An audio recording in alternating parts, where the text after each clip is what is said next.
Okay, this is Sam from TikTok. So there's a car for $7,000. I want to sell my car worth 12. Can you explain that? Well, who are you selling your car to? It's if you say it's worth 12, then all right. We only get offers to find out what our car is worth. We don't use algorithm sites because that's worthless. An algorithm site is a site like Kelly's Blue Book. You punch in your year, make, model, and in 3 seconds it tells you your vehicle's worth $12,000. Right now, we have companies that bid against each other. And what you want to do is you want to go on your computer, go to CarMax.com, go to Driveway.com, go to Carvana.com, go to AutoNation.com, go to Kelly's Blue Book Instant Cash Offer.com, and go to Car Gurus. All of them will connect you to somebody or some major buyer who pays cash for cars immediately. Literally, quick inspection, drop your check, and you're on to you literally, it's that simple. We are no longer at the mercy of private owners who are going to come by and look at our car and no one buy it and talk us down. There are extremely competitive buyers in the market that I've been telling people about since 2021 when we were cashing out. I was big on telling you guys during 2021 to 2023, during that whole pandemic run, cash out now, because the values of those vehicles will never see them again. So there are some people who cashed out, but that was also the beginning of showing people that you can sell to what is called institutional car buyers. And that is what stopped people from trading their cars. There are people who have learned from me, and maybe other people have mentioned this, that will never trade a car again because you're not getting the money that it's worth. So you go to those 6 companies, Sam, it should take you no more than 20 minutes. They're going to give you their best cash offers. And then you can sell to them and you can go buy something else. But what I want you to get in the habit of doing, everybody, is separating your transactions. What does that mean? Who you sell your car to is different than who you buy a car from. And you need to maximize each transaction. And you're never going to do that mixing all your transactions together, which is what most people do. They go into a dealer and they say, hey, I want to buy a car from you, and I want to trade my car into you, and I need a loan. 3 transactions. We don't do that. We separate them and we bid each one out using online tools. And that's how we get the prices we get. And that's how we pay less than everyone else. Okay. So the biggest thing, first thing, is go to those 6 websites: CarMax, Driveway, Carvana, KBB, Instant Cash Offer, AutoNation. And all of you who want to find out what your car is really worth, you go to these 6 websites, get your 6 offers, and then you'll find out what your car is really worth. We do not depend on any dealer to tell us what our car is worth at all. Okay? Shoot the next question up, Dolan. And you guys can continue to type your questions. We're bringing them in from all platforms. This is Terrell Taylor. By the way, everything that I'm talking to you guys about is out of my new digital book. It's called Cars from Home, 7 Steps to Saving Time, Money, and Avoiding Dealerships. Some of you may have it. If you have it, shout out to those who have it, and shout out to those who've used it to actually pay less than everyone else. And make sure I want you to be like Tiffany. Send me your deals. Send me your deals. When you get your cars, I want you to actually send me the results. Look, this is, oh no, that's not Tiffany. That's someone else who used the book. Look, used the book, got $175 a month less than her first quotes before she used the book. So send me, but you can get a copy of this book immediately for 75% off. It's normally $97. Go to my TikTok bio. You won't leave the broadcast, and you can have the entire blueprint. If you don't want to try to remember everything I'll be teaching you over the next hour, you can have the blueprint. You won't pay the $75. You'll get the 75% off. And we also have a comment pinned in the comment section for you guys on YouTube and on Facebook, and on Instagram. You go to my bio. So anyway, go get it, because it's only for 30 minutes. After the timer goes off, it's $97. It's still worth every penny. You can Google it. 5-star book. You can see all the people who rated it, all the people who's using it. This isn't a test. to do, but I want you to get it at 75% off. It's better to pay $24 than $97. Okay, Terrell Taylor. So you said, Terrell Taylor on YouTube said, I have $35,000 to $40,000 to buy a truck with. Should I buy a used or a late model new, 2022 to 24? So whenever we're considering a late model used car, this is a model like Terrell said that is 1 to 2 years old. Let me tell you why I don't like shopping for those first. I like to shop for a new price first. Whenever you are buying 1 or 2 year old used vehicles, you have to realize something. How do dealers get used cars? Trade, or they get them off lease, they buy them. When you have not waited 3 years, you're not going to see a lot of used vehicles in that option because most people don't buy a vehicle and then trade it in 2 years. So you're not going to see a lot of 1 and 2 year old used vehicles. I don't like that because when there's not a lot of a vehicle, the people who have that vehicle get to set very high prices that we have nothing to compare it to. And that's a recipe for losing and overpaying. I've had people come to me who are looking like you, and what I say is, I say, okay, shop for a new one first. I'm gonna tell you why. When you shop for a new one first, you get to see what the market value is. So take Sean. I'm showing Sean. Some of you have seen Sean. He got an F-150 Lightning XLT, $73,000 vehicle. Using what we teach and getting bids from home, using the Cars from Home system, he saved $21,000 on a new one. That was his best offer. He got multiple offers because we always get at least 5. So his best offer, he saves $21,000. If he had gone to look for a 1 or 2 year old one of this, he would have never known that the new ones he can save $20,000 off of if he shops right. Now, some vehicles, it might be $7,000 off, $10,000 off, $5,000 off. The point is, until you know what the new market is for a vehicle, you can't shop a 1 or 2 year old one. Because what happens if you shop a 1 year old version of what Sean got and he goes and he pays, he pays 65 for it because he thinks, or let's say 60. Let's say 60. A brand new one, 73. Someone else is charging 60. All right, it's 2 years old. Let me get that one. Not 15 grand off. Problem is, he just overpaid for a vehicle because he could have got a new one for less than he got that 1 or 2 year old one. That's why the recent shoppers, anytime you guys are shopping 1 or 2 year old, you have to shop new first to find out what the market is. Now, in my book, I have my strategies for shopping new online and shopping pre-owned. It's totally different. Pre-owned, you want to go to all the marketplaces. If a vehicle's not on a marketplace, y'all, don't shop. Don't look at it. What does that mean? You ever walk into a used car dealer and you see a used car, but there's no price on it? Type a $ if you've ever experienced this. If you've ever looked at a deal, you've been in a dealership, you see they have a used car, there's no price on it. Type a $ if you've experienced that. Okay, I see you, Terrell. Okay, perfect. I see you, Don Dickey. Okay, perfect. All right, we have enough people. All right, Makeover Forever Studios. I see you. Okay, Todd May, I see you. So this is a common thing. When you go and look at that vehicle, the most dangerous thing to do, I see you, Tony, is to negotiate on a car with no price because they can make the price up.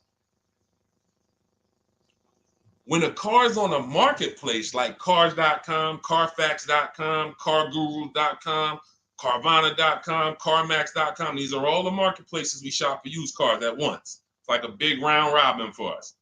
This is how I want you to shop. Now you must be competitive or no one's coming. Now there's some people who try to pull a tactic. They'll list a car for 20. They have no intentions on selling it for 20. But they want you to come in and then they'll charge you more, fees, makeup fees and all of that stuff. That's why we always call beforehand. But we know the power is online. The competition is online. So when you're looking, Terrell, you're either deciding, all right, I'm either going to look for a new vehicle, find out what the market price is for the vehicle I'm looking for and how much I can save. What's my best offer? You need to get at least 5 offers. I'm telling you, it's going to be big differences. You have to prove this to yourself. Call around. If you want to do it manually, you don't have my book, do it manually, call around, speak to sales managers. You are going to see it's going to be a $5,000 to $10,000 difference minimum between all of these dealers' offers, minimum. And so then you want to look at the pre-owned options. Then you look at the pre-owned options. And the pre-owned options will tell you what the market is. And so this is only for you who are looking at recent model cars. If you're not looking at 1 or 2 year old pre-owned, this doesn't matter. But those people have a little bit more budget, and that's okay. That's okay. But when you have a little bit more budget where you can look at a 1 or 2 year old pre-owned car, that means you have a little bit more money to lose if you make a bad decision. So that's what you want to consider, Terrell. Shop for the new ones first, depending on what your budget is, and then look at the pre-owned market and say, all right, where's the pre-owned market? But that 1 or 2 year old, you're not going to have a lot. Until that 3 year cycle comes and dealers can start buying those vehicles back off lease, you're not going to see a lot of vehicles. That's why I don't play in that 1 or 2 year old zone. It's just a dangerous zone to play in. Dealers know, we're the only ones. Hey, we the only one that got this car within 50 miles. Let's charge this for it. And then they depend on someone who doesn't know the market to come in, pay for it, and you can literally overpay by 10, 20 grand and you won't realize it until, a couple years later. Okay, great question though. Great question, Terrell. Go ahead, shoot the next one up, Dolan. Type your questions, y'all. We're going to get through as many as we possibly can in an hour. I see a lot of questions coming in. Let me try to speed it up. All right, this is Abigail from Instagram. How do I shop for cars and take test drives without feeling like I'm wasting their time? I'm nervous. Okay, first thing to realize, Abigail, you're a very considerate person. God bless you for that. You're about to spend 5 figures on a vehicle. Some of you 6 figures. I love the courtesy, but we are the prize. When you're shopping the way I want you to shop, some of you, this is your first time here. You don't even know, hey, who is this guy talking? I spent 14 years in the car business.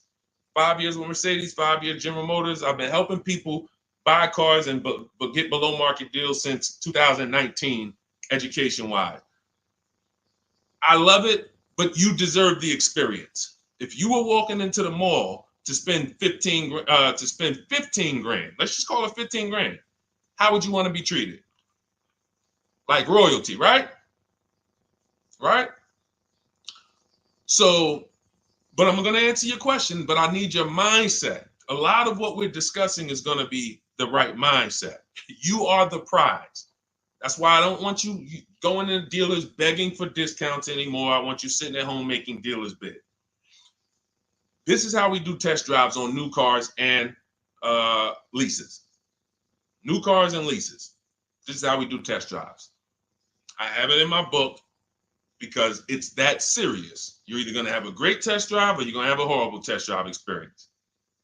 We call and we ask the dealer, who's the most experienced person there? Who does everybody like? Who's the person that, has been there for a long time, just has a great reputation? Oh, that's John. John is just, he's been here 20 years. Everybody loves him. Okay, can I speak to John? Hey, John, my name's Deshone. I'm interested in the Honda Pilot. I just like to test drive it. I'm in the process of deciding what I want. And, do you have this particular model? You have one there that I could test drive? John, because we asked for the best person, we're typically going to get somebody who is not going to lie, usually. Not a guarantee, but taking these steps, I know these guys. I've been in this dealership. I know most dealerships have one person there who has a good reputation and who cares about that reputation. If you're enjoying this content, hit the like button, y'all. And Keith, y'all killing the likes on TikTok. Shout out to everybody who's hitting the likes on TikTok, to double tapping the screen. Appreciate y'all. And shout out to everybody who hits the like button. When we get there, we meet with John. We test drive. John, thank you so much. Can I have your card? I'll leave you my information. And if this is the vehicle I want, I'll be in touch with you. Perfect. Oh, Deshone, we don't sit down? We don't think, no, we never sit down. I'm telling you that there are things you must unlearn about the shopping process if you're going to win. And what does winning look like? Getting the most money off in the least amount of time. There's no leverage that you have when you sit down and try to negotiate with a car salesman. Every single dealer around you that wants to compete for your business, you can't talk to them while you're sitting in one dealer talking to a car salesman. That's why we don't do it. We get a card. Thank you so much.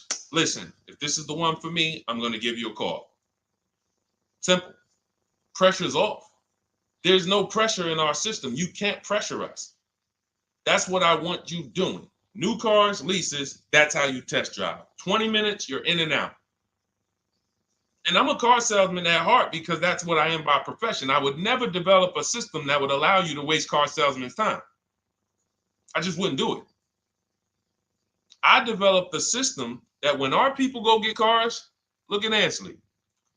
When our people go get cars, Ansley just got his lease, 1% lease, $58,000 Infiniti. Look, started the process Saturday, accept the deal Monday, all by email. $58,000 car, he's paying $554 a month, no down payment.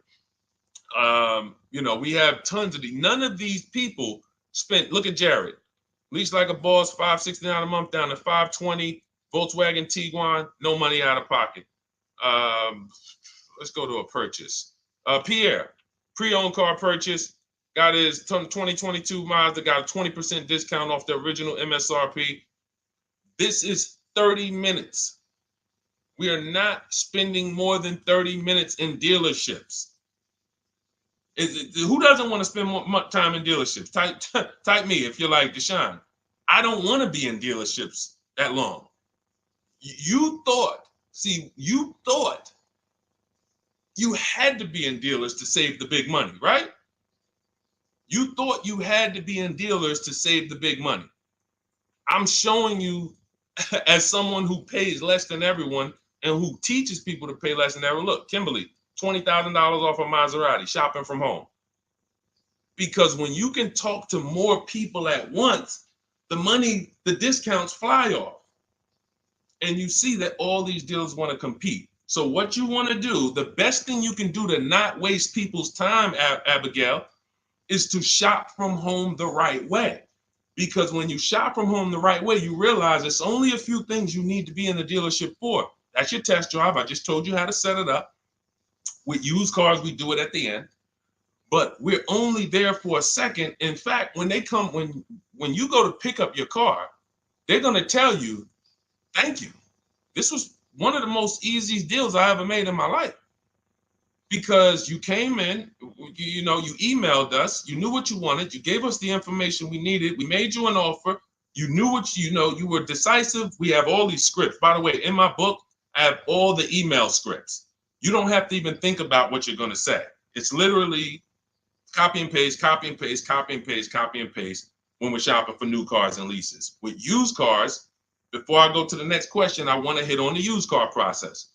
Used cars, we must test drive at the end. We can't test drive used cars over here and then go and buy another used car over here. So what we do when we narrow our choices down on all these marketplaces to our top 5 favorite vehicles, we need to verify that there's no bogus fees. When I was shopping for my Infiniti truck, I narrowed it down to 4 vehicles. But I'm going to tell you something that's the most, who's bought a used car in their life? Type the letter U. I need you guys to program what I'm about to say into your brain cells for the rest of your life. Type the letter U if you bought a used car or if you plan on buying a used car one day. Type the letter U. All right, I see you, Michael. Don Dickey, okay. Terrell, I see you. Blizzy, Tony, okay. Lori, I see you. Victoria. Anybody who plans on this, let me tell you how. Okay, let me tell you how. All right. See, when I'm about to reveal big stuff, I got to kind of see how I want to say it. The marketplaces that we go to look at used cars on, They're never going to tell us what a great price is. And I'm going to tell you why. The only thing that matters, let's say we're looking at 4 white Honda Accords. 4, they're all white. These are the cars we want. We've narrowed it down. We're looking at 4. They all got similar miles, and they're asking price is $20,000. The marketplace is going to tell you what they think a good deal is based on algorithms. Based on all the vehicles listed on the market, this is a good deal. This is a bad deal. Here's what matters. How much was the original price of each vehicle? Why is this the only important thing?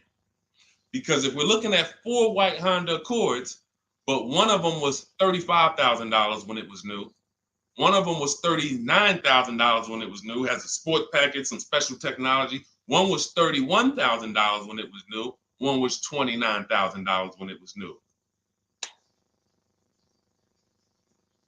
What's the best value? What's the best value? You see how we clearly just went from, wow, all of these vehicles look the same, similar price, similar asking price. But once we found out, wait a minute, this one right here was $38,000 new. This one here has the cameras in it all around and the self-driving package, and it has the same asking price, or it's maybe $1,000 more.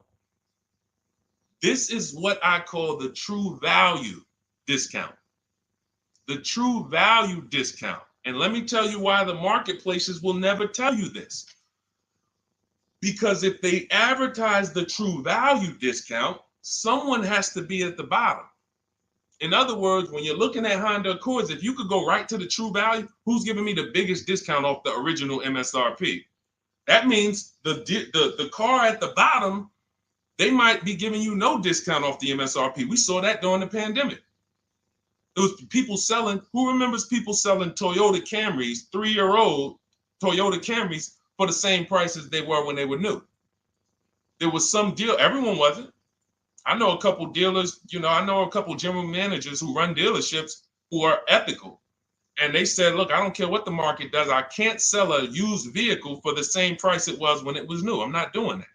Because when that customer comes back in 3 years to deal with me, I'm going to have to help them again. And if I bury them in their car, then I'm not going to be able to help them. But there were plenty of people who was. The true value discount is all that matters, which means we have to know what the car was new. We have to find the Maroni label. We have to go on the Carfax. We have to go to where the window sticker is and get the original price. And then we'll clearly see, oh, that's the best used car. And no one else shops like that. No one else shops like that. If y'all get that, type dollar signs. If you get that, what I just said, type dollar signs. That is what is important, not what they tell you is a good deal. So going back to me, when I got my Infinity truck, 4 vehicles, all in a similar price range, all white. They were between $1,800 difference from each other, similar miles. But once I found out that one was 46,000 new, one was 48,000 new, one was 52,000, and the one I ended up getting was 54,000. That separated it. The one that was 54,000 new, they were giving me a 42% discount asking price. These are things that help you cut through the mess, the smoke and mirrors of the car business. In order for you to win and pay less than everyone else, you have to cut through the smoke and mirrors. That's what I'm great at showing you because I was in the business. So these are the things that, again, if you say, Deshone, I need the whole blueprint. I need to give me the step-by-step. I'm leasing, used cars, high mileage, new cars. Give it to me step-by-step. That is my new digital book. It's called Cars from Home, 7 Steps to Saving Time, Money, and Avoiding Dealerships. It'll be in your inbox in literally 5 minutes, and you get yours for 75% off. Support yourself and support your family by getting your copy. Go to my YouTube comments. We have a link right there pinned for you guys. We have a link in the Facebook comments. Get your book for 75% off for the next 30 minutes. You'll see a timer on the page. Now, if you're on TikTok, click that picture of me and go to that link in my TikTok bio and click the one that says 75% off to activate the 75% off link. Get your book so that you never have to wonder about this. Now, we're going to continue, but I just know as we answer more questions, some of you are going to forget that. What we just went over in the last 10 minutes, this next question, you're going to forget all of that. All right? Now, Dennis Gamister from Instagram, on a lease agreement, does the deal use the MSRP or the discounted price? So when we're shopping for leases, this is what we do. We get all our offers this is how we construct our offers. If you've ever looked on these commercials and you saw, well, Deshone, when I look at leases, though, it seems like, one, they limit me on miles. And then I also see that they want a bunch of money up front. You are correct. But they only limit you on miles according to the miles you told them you were going to drive. They don't pick the miles for you. We select the miles. And what ends up happening is people will, because they typically don't know how to shop, they're negotiating. They'll say, all right, well, my payment's $400. That's my budget. I drive more than 10,000 miles a year, but I guess I'll just take the 10. Instead of paying $20 more to get 12, they'll take the 10, and then they'll say something like, if I go over, I'll just buy it. Horrible idea. Absolutely catastrophic idea. Or if I go over, they blame the lease. They literally will get the penalty, get the bill for the 6,000 extra miles that they used, and they're charging them 25 cents a mile now, and say, man, this is why I don't want to lease, because they limit me on my miles. No, they didn't. To save $20 a month, you pick the lower miles. You can customize leases up to 15,000 miles if you want, 18,000 miles. Look at Jen. Jen just got her lease on her Honda.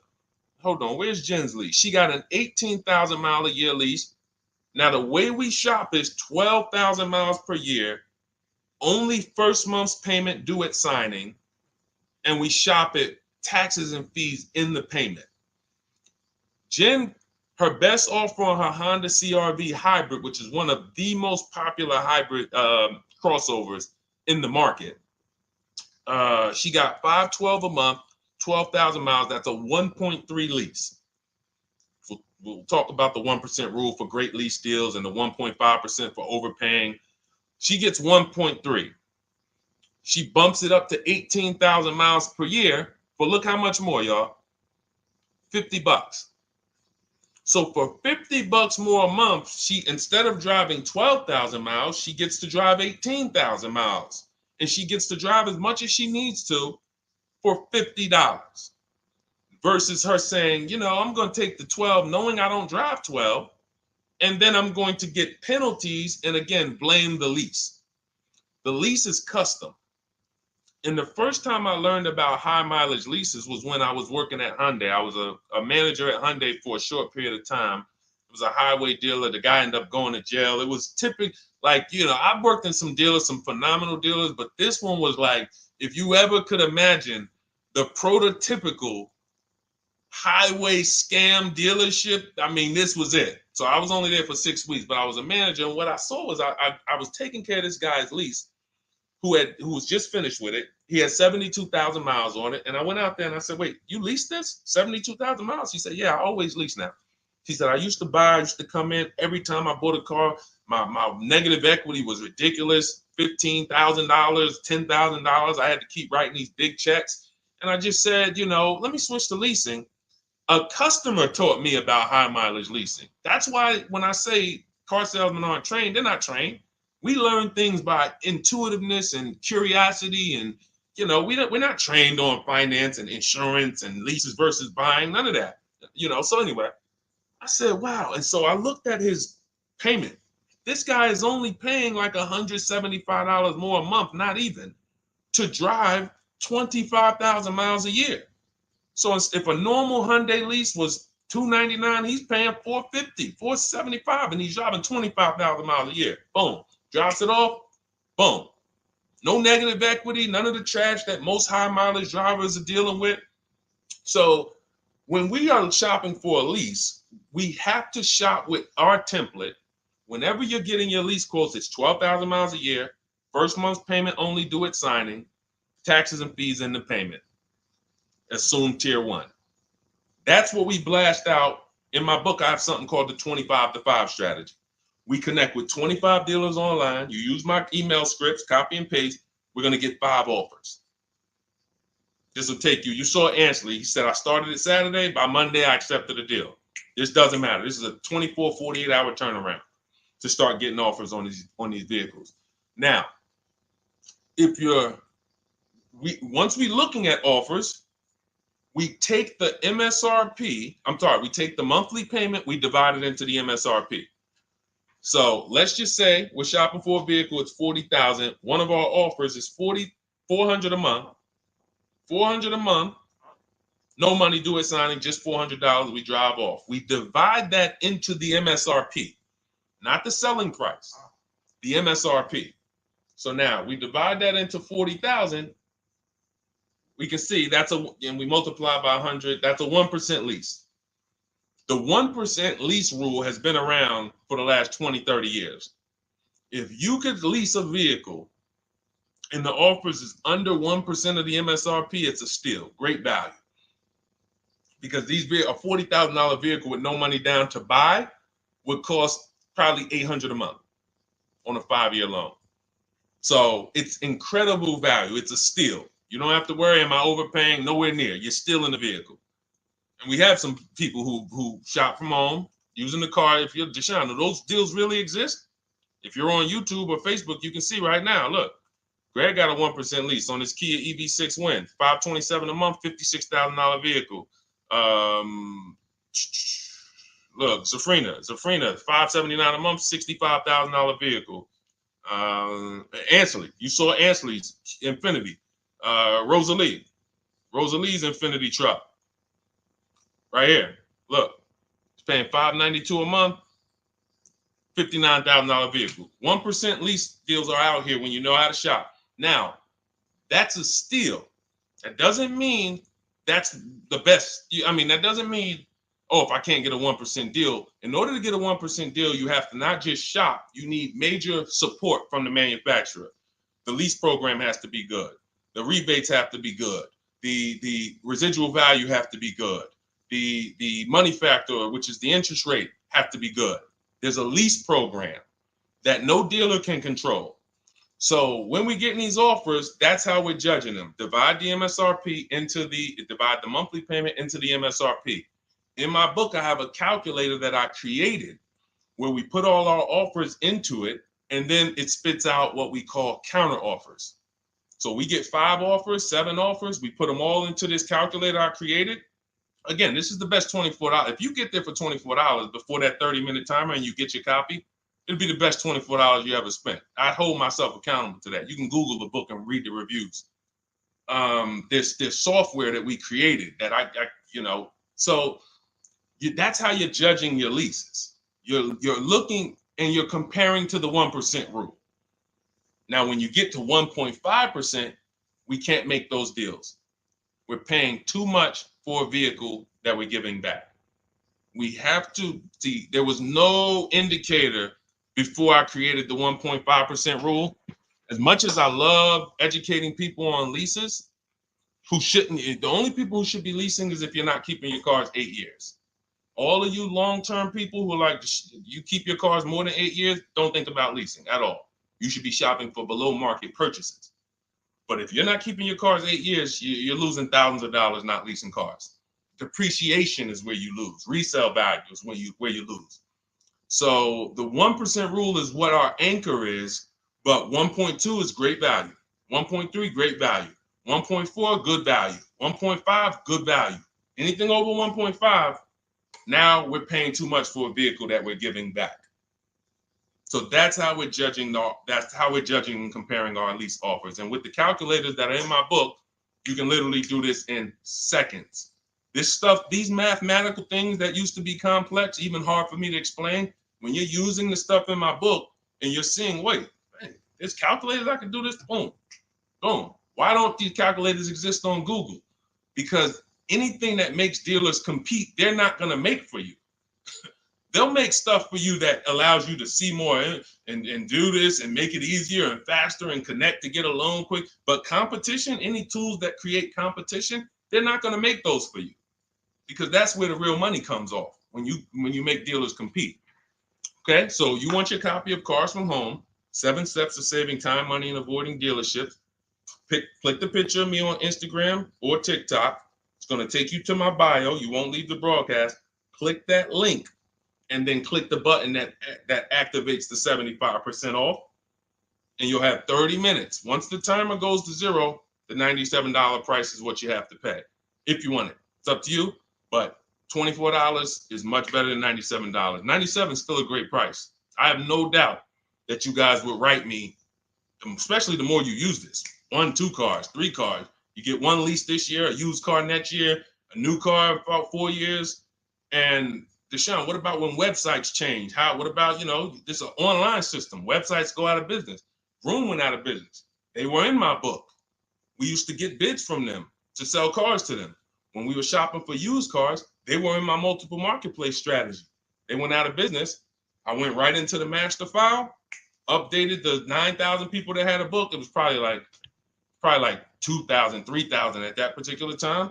And the next time people opened the book file, there was no room. That's why the book is digital. That's one of the reasons. You'll see the other reasons is I have scripts that I link you to. I have PDFs I link you to. Videos I link you to. I couldn't do this with a real physical book. So again, in the YouTube comments, in the Facebook comments, we have a link for you guys to get your book at 75% off for 30 minutes and use it. All right, Dolan, shoot the next one in, brother. Let's go. How old of a used car should a person buy? That's based on budget. I like to start with, when we open those marketplaces, Tony, you want to start with the most recent cars. The first thing you're doing when you open up the marketplaces, y'all, first of all, we're creating accounts. Out of all those marketplaces I named, 6 or 7 of them, we use 8. We use eBay Motors, we use Carfax.com, we use Cars.com, Autotrader.com, CarGurus.com, Carvana, CarMax, Driveway, and that's 8. 7 of those, or 6, allow us to create an account. Why is it important to create an account? So that every single new car that matches our criteria, as soon as it's listed, we get a notification.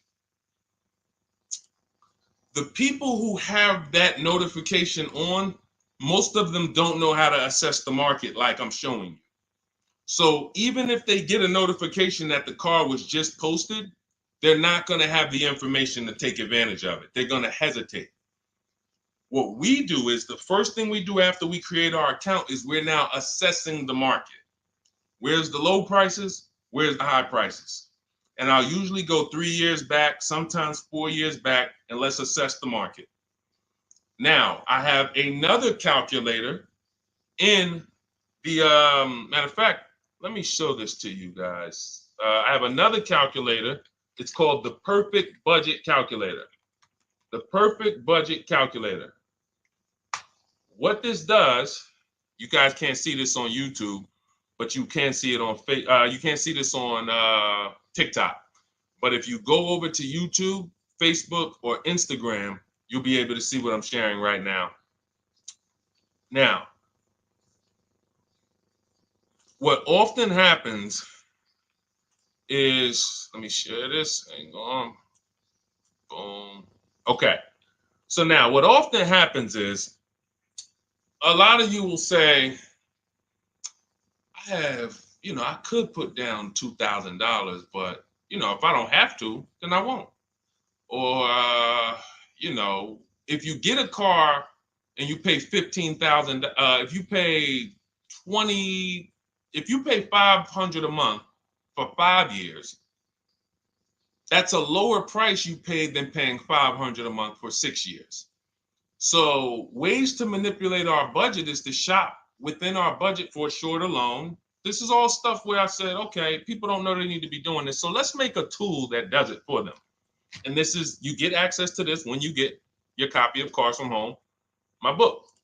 So let's say we do something called an equity assessment. Everybody who has a car, remember I was mentioning a little while ago, we go to these websites, Driveway, Room, or all these, and we find out what our car is worth. Let's say you're like, man, okay, if I sell my car to CarMax, I'm actually going to have $3,200 of equity.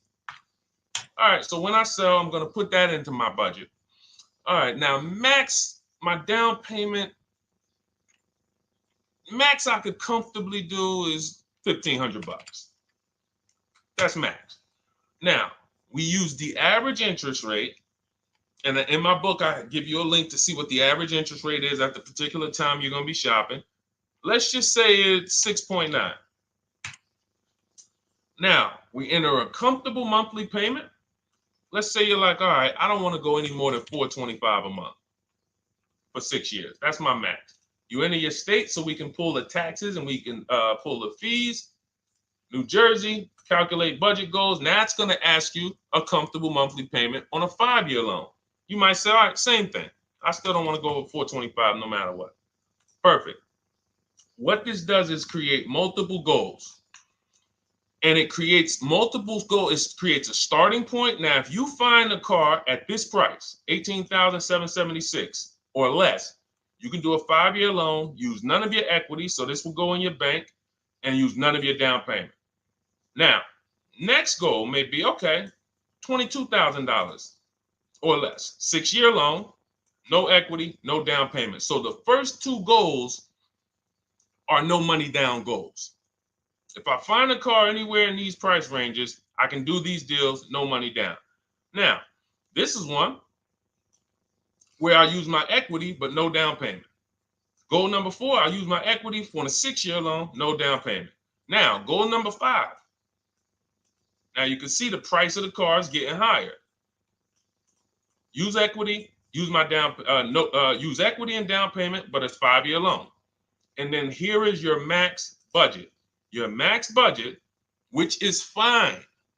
There's nothing wrong with if you find a vehicle that, once you use this and you find the best price vehicle, as long as you are under this number, you are fine. The problem is when you go over that number. The problem is when you go over budget. All of these goals are your budget. So when I got my Infinity truck, I got my goal out. It was my fourth goal. Now, this is how you make sure when you go out to shop, and look at the top. What does it say? You select your state determines the sales tax, will factor it in, give you precise figures. Now, you'll notice, what about the fees, Deshone? Don't all these cars charge fees? We've already factored in the taxes, and we've added $1,000 for fees. What is $1,000? The documentation fee and the motor vehicle fees. It's all in there. So you can go out and know that's my max budget. I cannot buy a vehicle, make a deal on a vehicle where my purchase price is more than $26,729. That's the perfect budget calculator. So there are certain things that I had to create. No one does them. Everything that I was referring you guys to, all the websites, I was doing this, and there was some things where I couldn't refer you to anything because it doesn't exist. We had to build it. So this is how we make sure we are shopping, whether it be for new cars, used cars, below our budget. And that's not how you make, but here's the thing. I need you, before we go to the next question, I need you to understand something. That doesn't make sure you pay below market price. You have to combine this with getting bids, because you can be within your budget and pay over market value. There's 3 types of prices you can pay for a car, whether it's a new car, used car, or lease. Did you pay market value? That's what everyone's paying. Average. Did you pay over market value? Our only deals we make are below market value. And the way that happens is through bidding and creating a marketplace around you where all these people are competing for your business. That is how you combine that with the budget. This will keep you below your budget, but it does not guarantee. If I gave this to you, all of you would be like, this is great. I'm never going to go over my budget again. But it does not, until you combine that with getting bids for whatever you're looking for, you still run the risk of overpaying, even if you're under budget. Okay? Clear? Type $ if you're all clear before we move to the next question. And there's no way for us to do this manually. If there was a way that you could do this manually, trust me, I would have told y'all to saw me make a video about it all day on my social media. There was just no way. We had to build software. And you know, in my book, you guys will have access to at least 5 calculators for counter offers for new cars, true value discounts when you put the new price you put the original new price of the used car deal,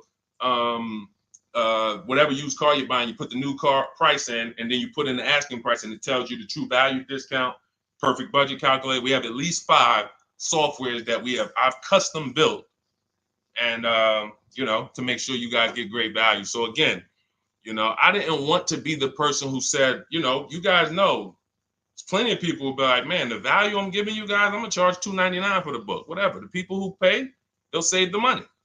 And the people who pay, there'll be some people, because some people are gonna pay, they just see value.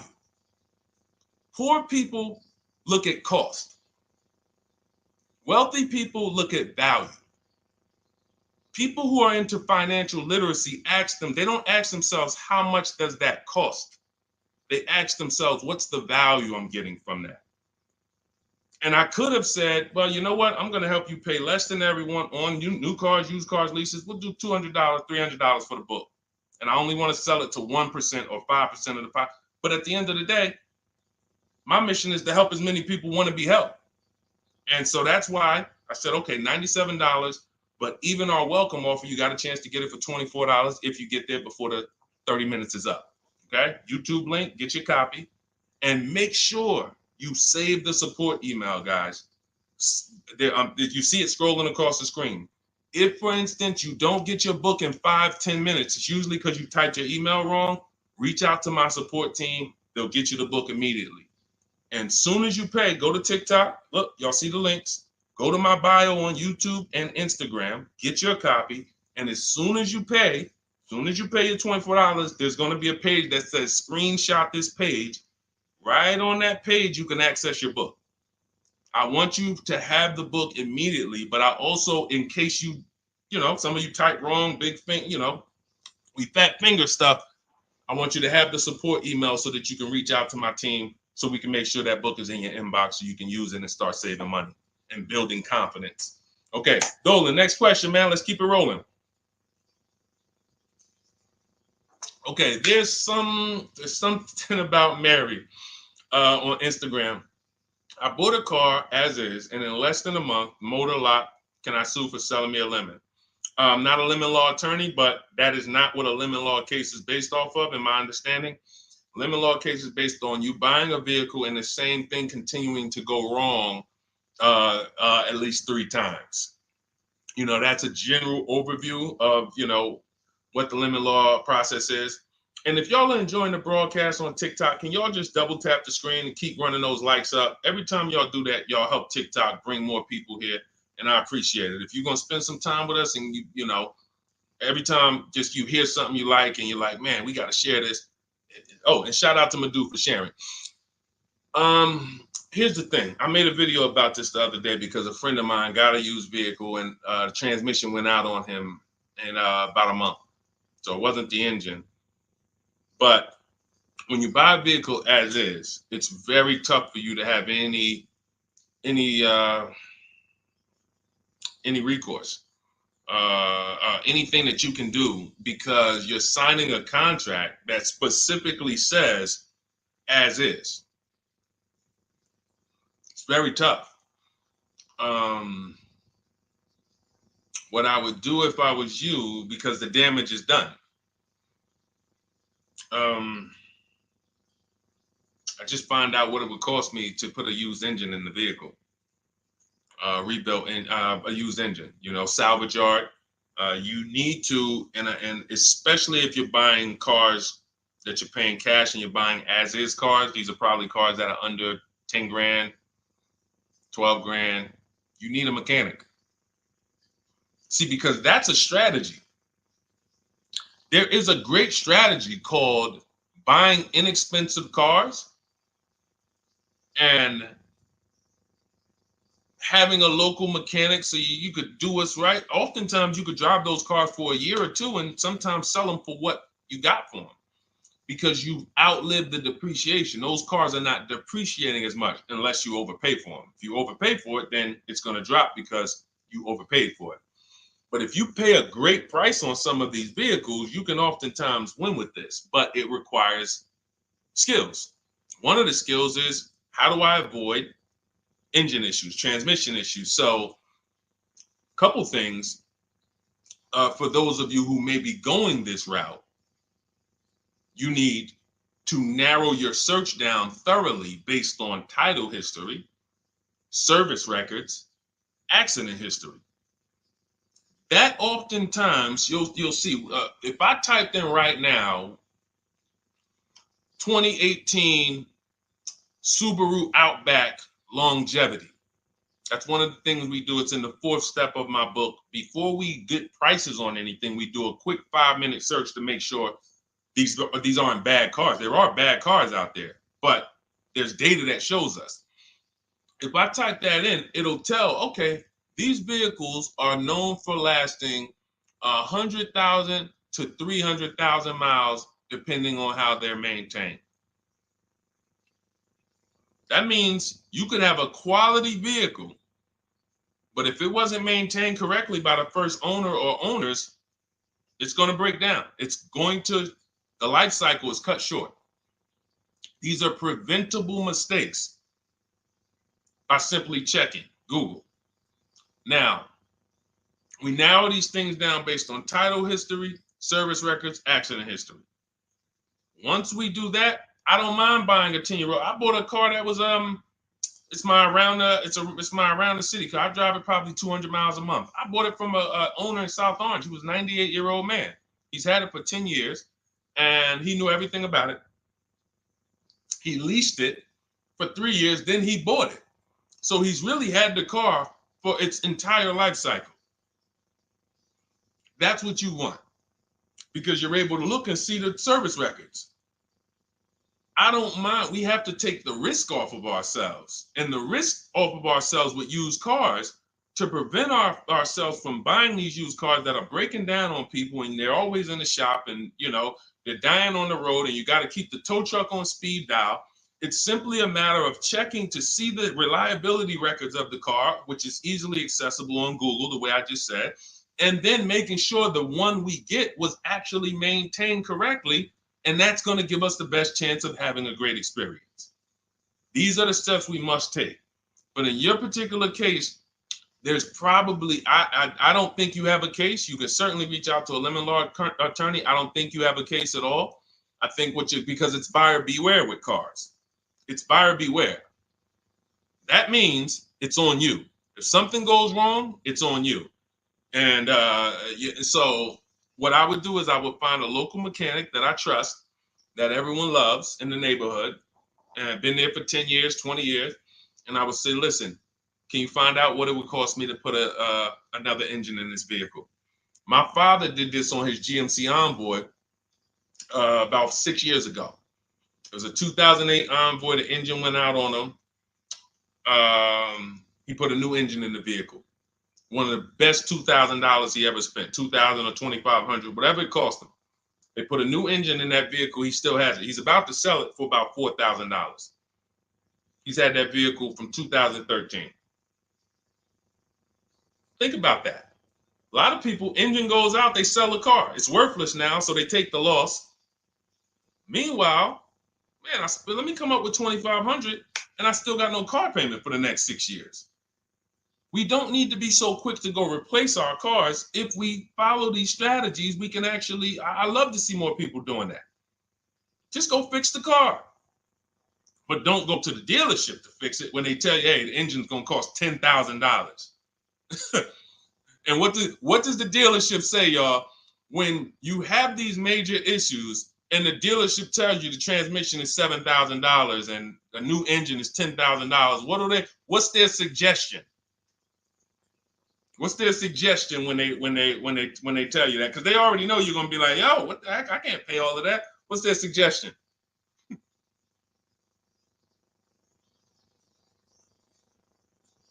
Let's see, let me give y'all some time to type. I just want y'all to know, like, this is how the system works. So I know somebody, look, thank you, Jay June. Trade it in. Thank you. You see how we can, look, NY Anderson, buy a new one. So what they do is, exactly, Victoria, they're going to suggest a new vehicle. So if we know, now watch this, as your vehicle is worthless, you don't have any opportunity to put it on a competitive market to see, well, how much would somebody pay for that? They've already assessed the value and they want to structure your deal, have you take that major loss for that engine. They're going to put the engine in for a lot less than that and they're going to resell it. And now they sold you another car.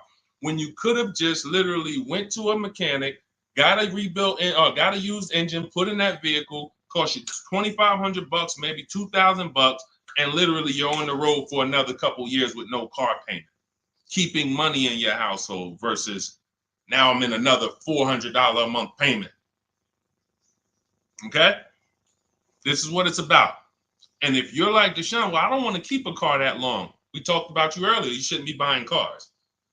Because the keepers on here who keep cars 8 years, 10 years, who has a car they've had in their driveway for more than 8 years? Type the number of years. I want to explain something we're going to help a couple people learn a lesson here about themselves, because they're going to be like, they're going to realize they're not keepers. Look, look, we need to show people, because some people think, oh, I keep my cars a long time. I keep them about 6-7 years. We need to show that that's not a long time in the world of cars and depreciation. So Michael, 15 years. Michael got a car that he's had for 15 years. Let's go. Type the number of years you've had it if it's more than 8.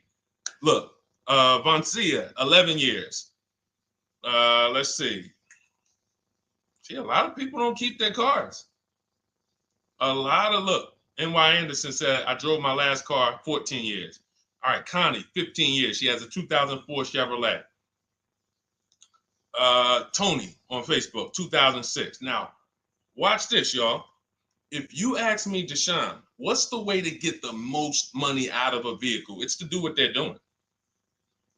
Tanaya, 9 years. No, Renata, not less than 8. Not less than 8. We're trying to put you into a different cat. We're trying to help you see the category you should be in. Look, 9 years. Donna, 15 years. What's so important for y'all to see about these people is that they have beat depreciation. And that means whatever their vehicles are worth today, a year from now, they're going to be worth about the same. If their vehicles are worth $4,000 today, a year from now, they'll be able to still sell it for about $4,000. But the thing is, they're trying to get the most money out of it because the cost of replacement is expensive compared to what they're doing. No matter how much they got to pay to keep those vehicles on the road every year, a little couple $100, maintenance, whatever, it's nothing compared to going and getting a new car and bringing hundreds of dollars a month or thousands of dollars in the form of cash out of our household. And everyone's not going to do that. And that's okay. You should not be buying cars. You should be shopping for below market leases. Because again, there's 2 ways to save money. Do what the keepers do. You just saw all the keepers. We shouted out all of them. And the other way is to go in and not tie money up in the vehicles in the first place. When you look at somebody like Danielle, she's driving a $44,000 Audi, 2024 Audi A3. That vehicle is $800 a month to buy, no money down. $800 a month for 5 years, maybe $700 a month for 6 years. She's paying $550 a month. She didn't tie up the money in the first place. That's the name of the game with leasing. Bonita on her Telluride. This is also to show you it doesn't matter what the market does. The market could be up or down. We're going to pay less than everyone. This is Bonita. She got a Kia Telluride during the pandemic when everybody was paying ridiculous prices. That's why I show her 2022. Look at the date. She said, I'm driving my dream vehicle, $600 a month. People were leasing. And I know if somebody watching this and they're like, if you leased a Kia Telluride during the pandemic, you are not paying what she's paying with no money down. I know it. I know it. People were DMing me, Deshone, I want a Telluride. They want $900 a month for them. I know people weren't paying $600 a month, but she came in, used our bidding system, used the same strategies you're going to have access to in my digital book. She got $600 a month from home without being in a dealership. Her dream vehicle. This is how you win. You're either going to not tie up your money in vehicles, you're going to drive new vehicles that don't have problems because they're always under warranty and you're paying cents on the dollar compared to people purchasing, or you're going to be a keeper like Michael and like Donna and like the people who said, okay, I'm keeping my vehicle this long. That's why in my book, it's 7 steps. But the first step is to ask yourself how many years you're keeping your next vehicle. That is the first question I would ask you if you and I were shopping together. My first question to you would be, Michael, how many years you want to keep the next vehicle? 8 or more or less than that? If you said to me, Deshone, I'm going to keep it at least 8. All right, let's go for the purchase. New or used, depending on budget, but we're purchasing. We need to find a below market purchase. If you said, Deshone, I'm 6 years max. I can't see myself keeping a car more than 6 years. All right, we're going to shop for a below market lease.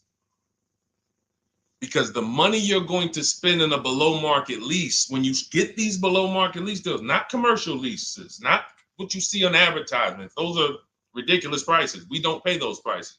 None of these people that you see, Greg, Charles on his Palisade, none of these are advertisements.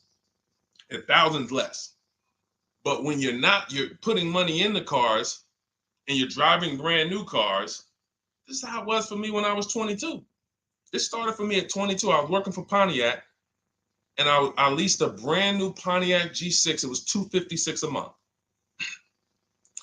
$256 a month. It was like a $21,000 vehicle. Same time, I had a friend of mine. She got a I don't want to say it because she might be watching this, and this is no shot at her. I didn't understand enough to teach her back then because I was new in the business. She went and she bought, let's call it a Honda Civic. Now my car was bigger because the G6 was a mid-sized vehicle. The Honda Civic is a compact vehicle, but she bought it. $20,000 vehicle, 22, whatever it was at the time, paying almost $500 a month. Like that's a $500 payment. That's what it is. So my young household, I got a newborn daughter. I got a new car I'm paying $256 a month for. Same time, it's got families around me. They're in their 20s, but they're paying $500 a month. This is what showed me, wait, something's going on. And I never stopped.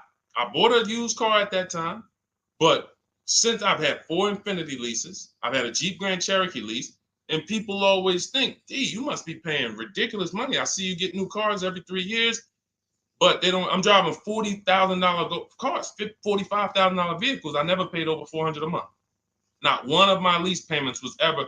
I remember I got this Jeep Grand Cherokee, and it was a $35,000 Jeep Grand Cherokee Laredo, 2018. When I got my offers, the best offer was $330 a month. 12,000 miles per year. And that's what I was driving. If I was driving 15, I would have bumped it up to 15,000 miles per year. I got $330 a month. I went in there and I gave them $330 for that Jeep Grand Cherokee and I drove off. $35,000 vehicle. This is what I'm telling you guys. This is what is called deal structure. If your deal is not on the right foundation, if you buy, but you should have leased, you're overpaying by thousands and thousands of dollars. And you're going to have subpar vehicles with that run out of warranty, and you're going to have the same payment. You're going to have higher payments. I need you out of these two categories. I need you in one of these two categories. I'm either going to keep my vehicle long enough to beat depreciation, 8 years or more, or I'm shopping for a below market lease. I'm not going to be stuck in the middle no more, buying vehicles and then selling them while they still have a loan on them, negative equity and all of this stuff. This is paramount. Okay, the buying versus leasing thing. I need most of you to put this to bed today. And I think I'm one of the only people that goes into buying versus leasing by the numbers. It's not opinion based. It's not, oh, I think you should lease if you're, depending on the car here, it doesn't matter the car. Doesn't matter the car. You can see Teddy's, let's show Teddy's luxury. Teddy got a BMW. Doesn't matter. He wasn't going to keep it 10 years. Look, goes on a BMW 2024 i4 M50. It's a $73,000 vehicle, $856 a month. $856 a month. Look, he said the dealer's initial offer came in at $937 using the counter offer calculator. Using the counter offer calculator, he counted at $829, $856. If you just jumped on the broadcast, I showed you some of the calculators that I created that are in this book. In my book, there's a reason it's 5-star rated. There's a reason people that you can go read what your peers say about that book. Get your copy for 75% off. It's in my TikTok bio. Click that picture of me. Click the link. Same thing on Instagram. Go to my bio. Click the link, and you'll see a button that activates a 75% off book. And if you're on YouTube or Facebook, it's in the comments section. 30 minutes only. Get your book so you can have access to all of this. Unless you just have an incredible memory and you can remember everything we talked about over the stream, but none of you can. I know none of you can. That's why, I couldn't even do it. It's just too much. We're talking about used car strategies, new car strategies, lease strategies. You guys, you're not gonna remember all of that. But anyway, let's go. All right, I think we got time for a few more. Go ahead, Dolan, keep it rolling. Make sure you guys screenshot the support page. As soon as you pay for your book, the book is on the thank you page. Remember that. I don't want you, I send you the book 2 ways. As soon as you pay, it says access your link below, open it. You can click it and save it right to your phone or computer right then and there. If you do not save it right then and there, make sure you screenshot the support page or use the support email that's scrolling through the screen. This is not for questions. Do not send me general car questions here. I don't answer questions by email. That is strictly for those of you who have your book and you're like, or you paid for the book and you're like, okay, where is it? It's usually because the email was wrong. That's okay. Hit that support email so that my team could send you the link out so that you can have your book today and start digging into it and using it. Even if you're not shopping right now, you can still map a plan out. Go ahead, Dolan, shoot the next question up.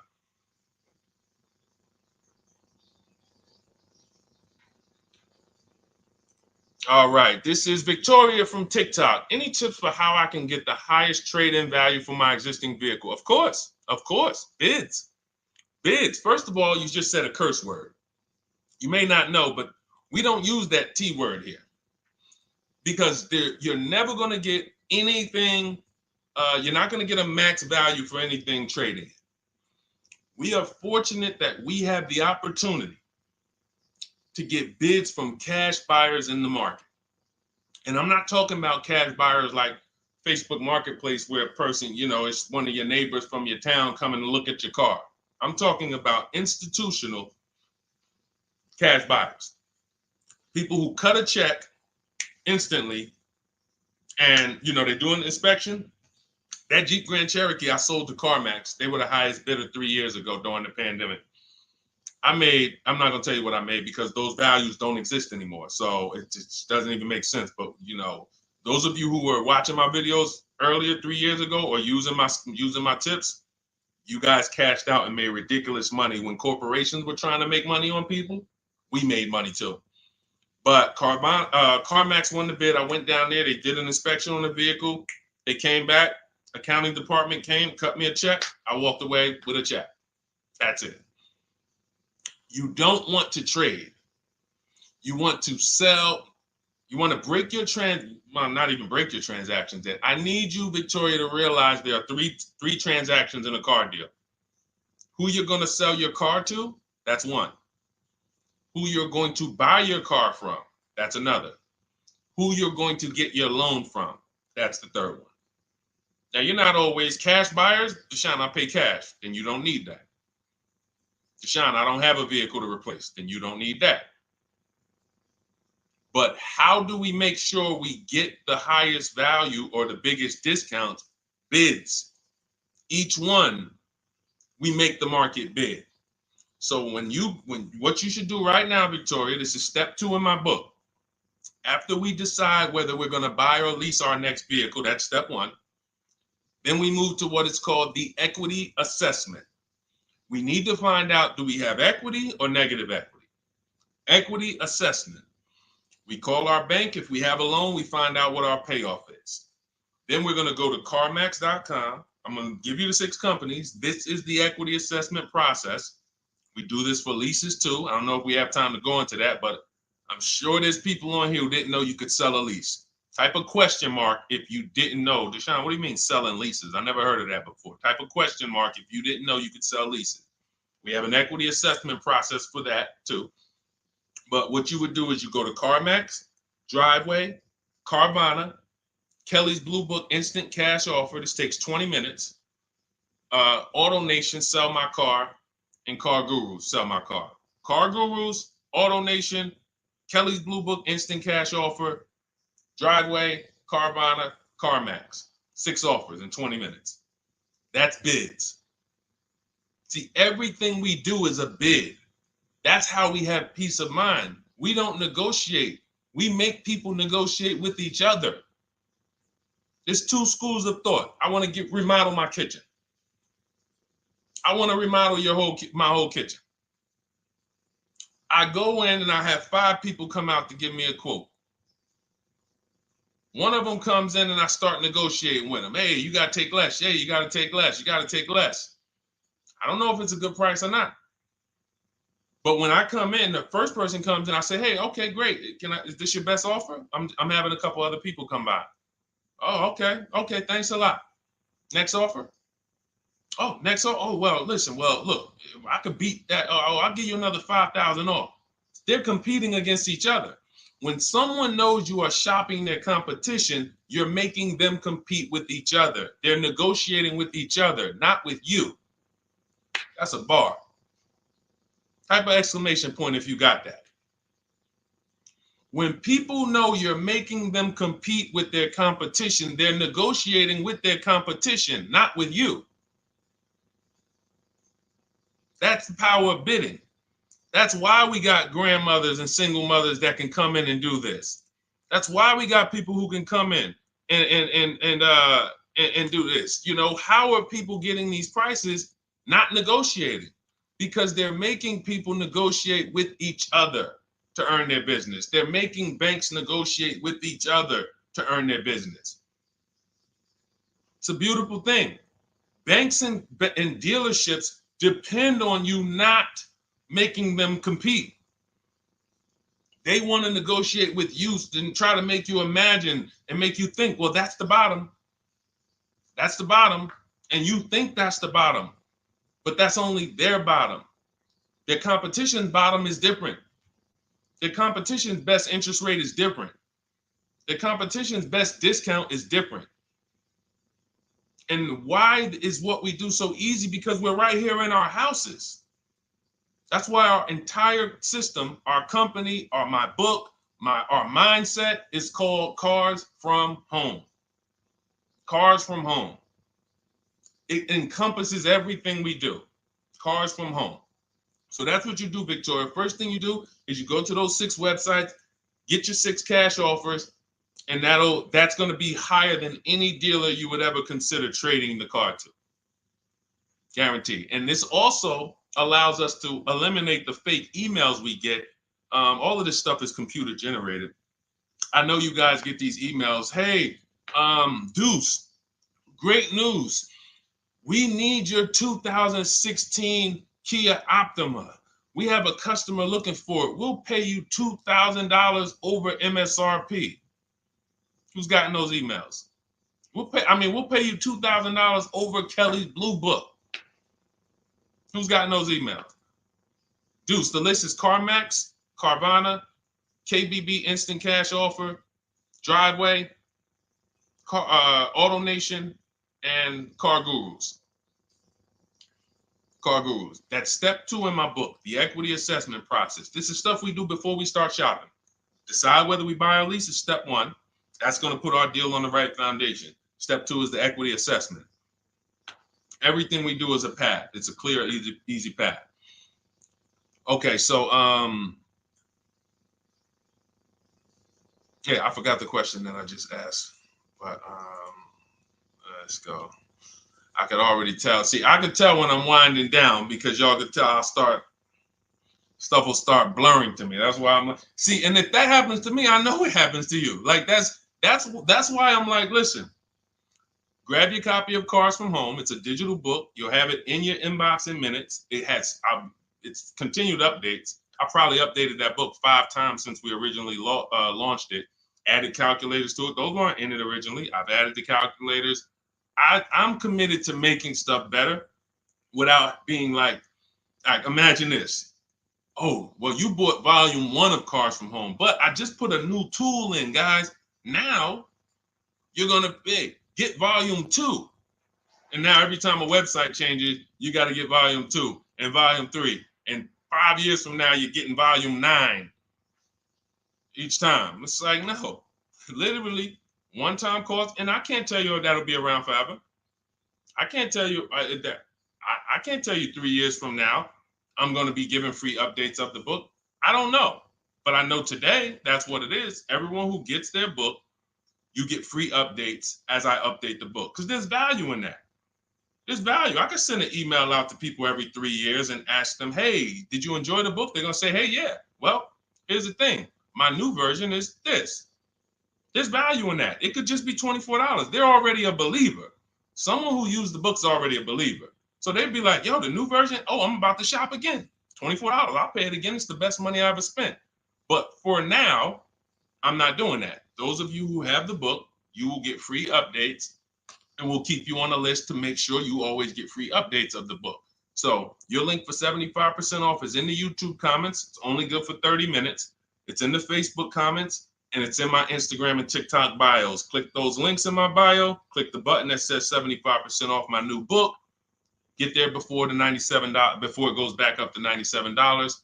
And make sure you save the support email, guys. Screenshot the support email. It's scrolling across the bottom of the screen. If that book is not in your inbox in 5 minutes, I want you to email my support team. Make sure you check your spam. And I also want you to, as soon as you purchase, you'll see, I say, hey, access your book below. So there's a link where you can click, open it up, get your book immediately if you want to download it, but I also email you a copy. But make sure you save the support email just in case. And again, that email is not for questions. Okay, it's not for car shopping questions, nothing like that. That's only to make sure you get your book. Okay, so great. Listen, great job. We've been on here about an hour and 20 minutes. Great questions. You guys know I like to go into detail in these questions. I would love to be able to get through 100 questions in an hour and a half, but that's just not the way it works. We're not talking about buying, $100 items here. If we were talking about house buying, we'd have to go into detail. These are major items. This is the most expensive item y'all are going to buy behind your house. Think about that. And think about how many people are there to protect you when you buy a house. Think about how many people have licenses. See how that question got asked earlier? Can they sue if it was a house and they did you wrong? Sure. You can go before the real estate commission. People can lose their license. People can lose their ability to practice real estate. If they did something unethical, you can bring them before a court and a judge, and you can have recourse. You can get, justice. Cars, you got nobody. No one's licensed. The person who's helping you buy your car that you're sitting there negotiating with, which I want you to stop, they might have just got that job. And they didn't get that job because they're a finance expert and they're someone who understands how to help you, because they're not going to ever make you compete against. They're never going to put you in a position where you can make them compete. They'll say, hey, let's negotiate. But here's the thing. That person just got a job because, you know how many people walked in a dealership with a good smile and a good personality? 2 weeks later, they're selling cars. These are the people that are helping you. They're not licensed. They didn't go through school. They didn't go through ethics training. They didn't go through any of this stuff that realtors and brokers have to go through to help you buy houses. So when you get your car, it is on you. That's why you want me working with you. You want my blueprint. You're not by yourself. You're watching my videos. Once you get my book, you can stop watching my social media videos. I don't want you watching my social media videos if you have my book. It's just going to confuse you, because what my social media videos do is warn you what not to do. That's what my social media videos do. Don't do this. The worst thing you could do is this. The worst thing you could do is this. Don't do this. My book is teaching you what to do. It's telling you what to do. It's not an education book. It's a do this first. Step 1, do this, do this, do this. Step 7, hey, congratulations, we're taking delivery. We're not focused on that. So once you get my book, you don't have to watch my social media videos ever again. And I want to say that because a lot of people will get the book and still be watching them and trying to piece it together. You got my blueprint. You don't need those videos anymore. Okay? So always a pleasure, y'all. God bless you. To those of you who have your book, make sure you email me when you pick up your cars, send me all the details. Deshone, check this out. This is what I got. This is what I paid, so that we can bring you guys into the stream and continue to tell everybody about you. So about the results. All right. God bless y'all. I will see y'all on the next stream. Always a pleasure.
All right, hang on.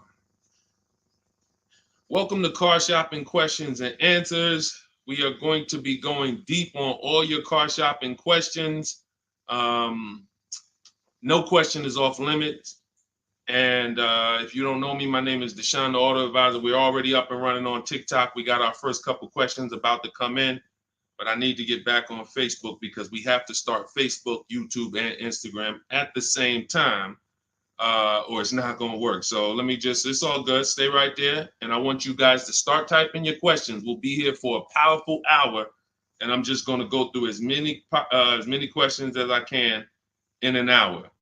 And we're going to be talking inside stuff. I don't hold back. Some of you know who've been on the stream with me. I do not hold back when it comes to questions and what we do here. So let's just go on Facebook. All right. Hang on. Let me throw the link up. Perfect. Yeah. All right. Okay. We're good to go. Dolan, you can bring the first question in.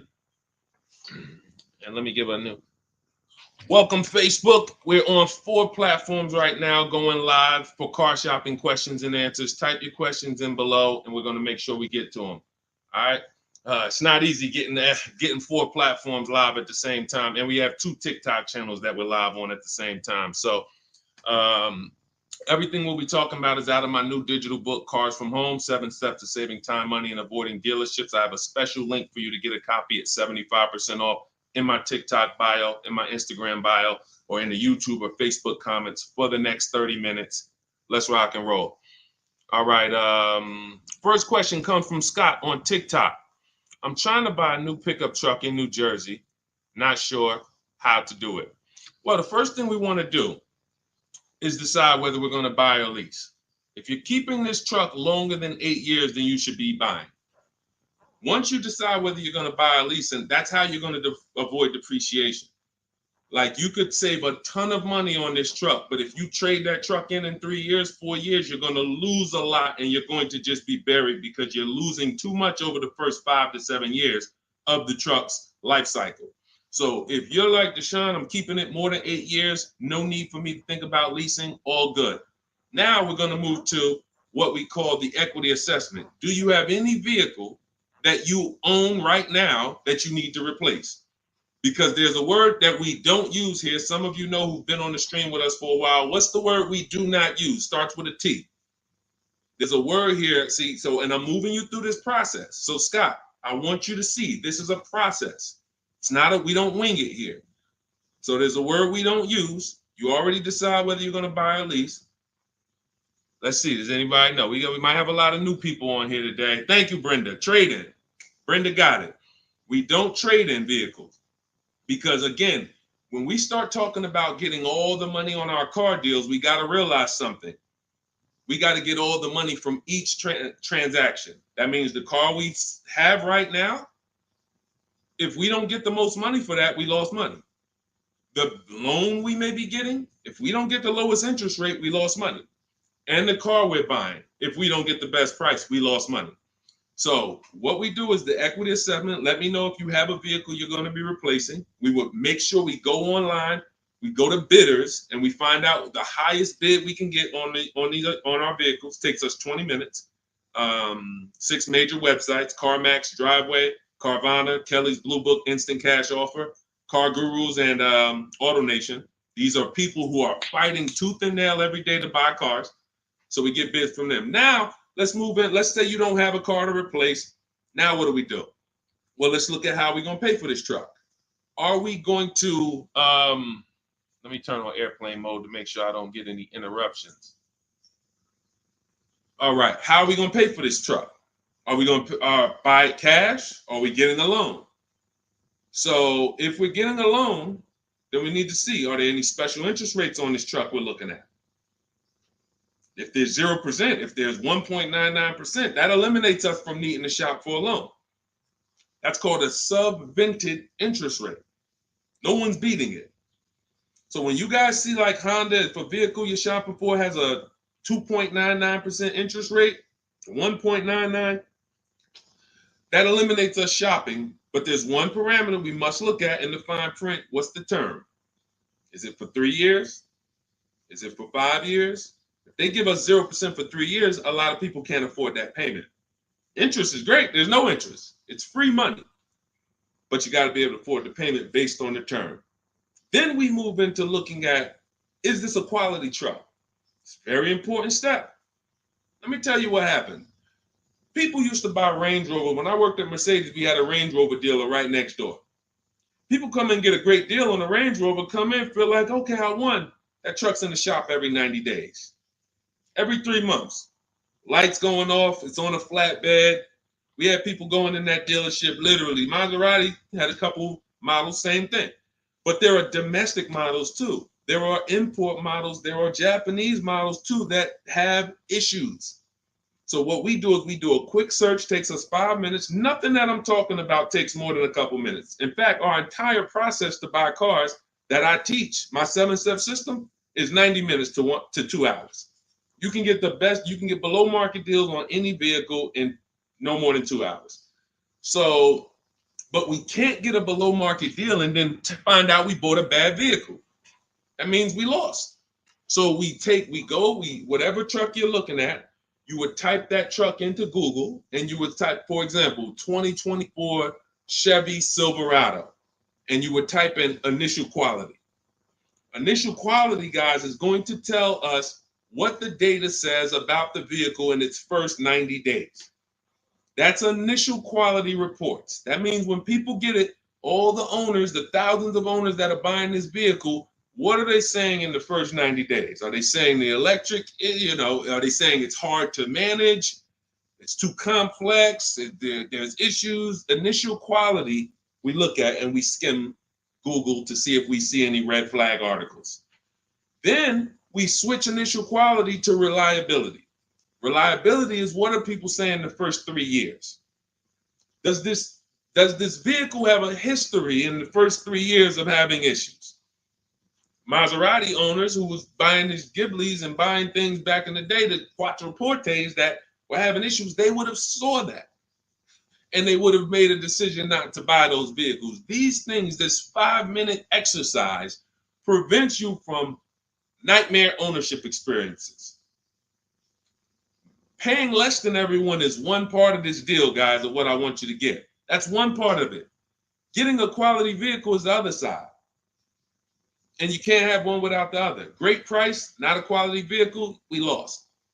Quality vehicle, we paid market value or above market value, we lost. So we need to get both. So then once we find out, okay, the vehicle I'm looking for, it has great marks, there's no red flags, now we move into getting offers. And very simple, we get offers right from home. That's why everything I teach is called Cars from Home. Cars from Home. It's a mindset and it's also a process. We sit down here and we contact dealers online. I have something in my book called the 25 to 5 strategy. That means we're connecting with 25 dealers in 20 minutes and we're going to get 5 offers. It is important that you must get 5 offers because 4 of them are going to be overpriced. I can guarantee you that. Right now I've worked with 2,200 people personally around the country, and we have about 9,000, approaching 10,000 people that have my digital book, Cars from Home, in their hand in the last 4 months. So when we look at the data, not to mention I shop myself, you know what I'm saying? I've used this. I know you may think every dealer has the same price. They're all different. They're all different. That's why your best deal, and pay attention to what I'm about to say. In fact, hit the share button if you're locked in. Share this with one friend because one friend might be out there shopping right now, overpaying. All right. Oftentimes, the dealers that are the closest to you are not going to give you the best offer because they think they own you. I'm going to say that again. When a dealer sees your zip code come in, when I was in the dealer, we used to get we call them leads. Anyone in sales, you know the term leads. When we see that the zip code is a zip code that is right here, 5 minutes away, 10 minutes away, 20 minutes away, there's a mindset there that this person is not going to shop. So they're not going to give you your best offer in many cases. What you're going to get is an overpriced offer, and you won't see it until you learn to speak to dealers that are a little further away from you. Now, if you're doing it my way, you're using my book, you get your copy for 75% off. You won't pay the $97 price. I have email scripts in there. We don't talk. You use these email scripts when you're buying new cars and leases. We have a different process for used cars, but we still don't talk. You have to, and what's happening is you're going to see that sometimes the offers that come from 45 minutes away, an hour away, are your best offer because they're trying to take business from their competition.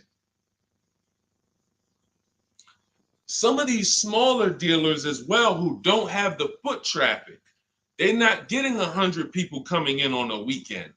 They have to depend on strategically winning business. They're using the internet to reach out and connect with people that are far away from them, and they're beating their competition. But if you're programmed to go right into your local dealer, you're never going to get their prices. Type a $ if y'all are following. Type a $ if you're following what I'm saying right now. Type a $ if you're locked in right now.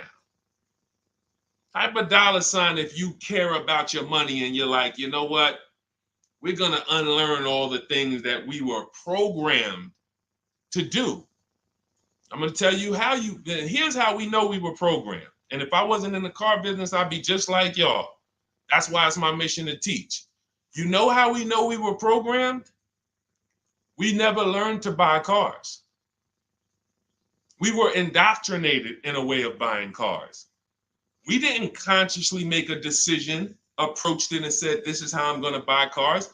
We were indoctrinated into how people buy cars, and that's what makes the dealer principals in these dealer groups, Fortune 500 companies that trade on Wall Street and make billions of dollars, because they have a predictable way that they serve the customer. It's not for the customer's benefit, it's for profit. So when you start doing this, and Scott, I just gave you the first 5 steps of our process. When you start doing this, you're going to see that the same people who you thought really liked you, Charlie down at the dealership that he sold cars to you, your parents. When you start making Charlie compete, you're going to see Charlie wasn't really for you. You're going to see that. The same person who, man, we always bought cars from him, but when you start making them compete, things change. Things change dramatically. And that's going to reveal to you, oh man, Charlie, how long you been overcharging me then? How long? See, because one dealer's best offer is not another dealer's best offer. So it's not like Charlie's lying. When he says to you, hey, listen, Ashley, listen, Miss Whittington, I can't do any better than this. This is our best offer. He may not be lying, especially, you shouldn't be there, but we do this, we never talk numbers in a dealership. But once they say that's our best offer, that's their best offer. When you hear from another dealer online, it's a different best offer. Another dealer online, it's a different best offer. And then you start saying to yourself, okay, I just need to find a dealer whose best offer is the lowest among everybody. But we can't stick with one dealer, because you'll never see how much you're overpaying by dealing with one dealer. So that's the process, Scott. That's the start. If you embrace that mindset, you're going to win every time. My 2 favorite words are multiple offers. You want to protect yourself from overpaying on anything. I don't care if you're getting your house renovated, multiple offers. Those of you who's not a good negotiator. Before we go to the next question, because I see we got a lot more questions coming, and keep typing them, and Dolan's going to pull in the next one. Before we go to the next question, who's not a good negotiator? Type me. Not a good negotiator. I know we got some negotiators on here. We got a good amount of people, but who's not? You just don't like it. You're either not good at it. You don't like confrontation. It's just not your thing. Who'll be honest and let us know. It's not your thing. Okay, I see you, Brenda. Okay. All right. I see you, Tony. Okay. I see you. Let's go. Okay, we got a bunch of negotiators. Okay, I see you, Michelle. Okay, they're coming in now. Okay. Multiple offers is, you never have to be a great negotiator. If you embrace multiple offers, you never need to be a great negotiator, because what happens when you start getting multiple offers, you're not negotiating with the person trying to sell you something. You're making them negotiate with the other people trying to sell you stuff. Big difference. When you negotiate one-to-one, you're negotiating with a person. When you make other people get bids and you get multiple offers, now those people are negotiating with each other to win your business. That's how we have deals. That's how we have people like Danielle here, who she got her Audi. She's paying a ridiculously low payment, $550 a month, $44,000 vehicle, no money down. That's how somebody like Sean saves 20 grand off of his F-150 Lightning here. Wrote me in. Now pay attention. Pay attention to what I'm about to tell you about Sean's deal. What's so important is he saved 20 grand, 21,000 off his new F-150 Lightning. But here's the big thing. When I asked him about the deal, I want to find his post. He said to me, no other dealer, I want you to see this. He has shopped locally. Where are we? I think this is it. Okay, hang on. Okay, I'll tell you what he said. He had to go 150 miles out to get that deal. He had to go 150 miles out to get that deal. So what you're going to see from most people who learn from me, and you'll be this way too, you're driving an hour to pick up your vehicle, but it's a great drive because you know the money you saved. You don't mind driving an hour to pick up your new vehicle when you know that I'm saving $5,000 on this hour-long trip. All those other dealers close to me that felt like they owe me, none of them wanted to make me this offer. But this one deal over here, He's beating them by $5,000. I remember this young lady in California. She was buying a Volvo, and she had to fly. She called me. She said, Southern California dealer made me the best offer. They beat my highest offer in Northern California by $4,000. All the offers I got, the best one in Northern California, this dealer in Southern California beat it by $4,000. I said, so what you gonna do? She said, I just got the plane ticket. It was $70. I said, that's what I would have did. So we have to go to where we're saving the money, y'all. This is a one-time thing. You buy your vehicle from who's making you the best offer. You service your vehicle from where it's most convenient. Two big differences. All right, go ahead, Dolan. Shoot the next one up. Everyone who just jumped on, this entire stream is sponsored by my new digital book. It's called Cars from Home, 7 Steps to Saving Time, Money, and Avoiding Dealerships. It's already 5-star rated. You can Google it. For the next 30 minutes, you can get your copy for 75% off. It's my entire blueprint of leasing step-by-step, getting below market leases, getting below market purchases, getting below market pre-owned deals step-by-step, making banks bid for our business step-by-step. Now, 30 minutes only. After 30 minutes, the price goes back up to $97. So you can click the link in my TikTok bio, click that picture of me, or click the link in my Instagram bio, and come back to the broadcast after you get your book. As soon as you pay on that thank you page, I want you to screenshot that. There's a link to open the book right there. So not only will I email you a copy, on the thank you page, you click a link, and that book is right there too. So, and then for those of you on YouTube or Facebook, we have the link showing below. Link in the comments for you, and Facebook, you guys will see the floating link. So 30 minutes, get your copy. You won't pay the $97 price. You'll get yours for $24, and you have everything step by step. You won't have to remember any of this or watch my social media videos anymore. Okay. Scott says, dude, just wondering if you've heard of the Ford Flex Buy program, and if so, what are your thoughts? Well, let me do a little research on this. Hang on, because we can find out if this is going to be good for you or not. Let me tell you how easy it is when you figure this, Scott. When you grab this mindset, when you unlearn this. Hold on, they're saying they couldn't hear me on TikTok. Okay. Well, as long as you could, well, I know you guys can hear me here. We're on 2 TikTok channels right now. So let me see here. I'm pretty sure. Give me a, before we hit this question, let me make sure. Can you guys hear me on TikTok right now? Type yes. If we don't want to continue and people can't hear us. So let me know. But I see, these are the people I love right here. I love people who say, I'm going to get to it. Hopped off of TikTok, because we're on 2 TikTok channels, and now on Facebook. She said, I'm getting to this information. I don't care if I got a skim platform. I love it. Okay, so we're good. It must be just this one TikTok channel then that we're having issues with. So it's all good. Let me close this one out, and then we'll keep it moving. Okay, so this is how easy it is to find out if something's worth it or not. Does it make people compete for my business, or does it try to lock me into something? The competition is what saves us money, which is why none of these websites you're ever going to see is going to create competition. I'll tell you about the used car websites. They're not creating competition. I'll tell you that. See, I don't want to skip this, but let's check this Flex Buy program, and then if we have time, I'll explain to you why those used car marketplaces we shop on, it's not competition. They're trying to sell you on variety. But let's check the Flex Buy program, and let's see how this works. Okay. So what is Flex Buy? Flex Buy is a unique payment plan for qualified buyers. Ford Flex Buy program payments start out lower, gradually get higher after 36 months.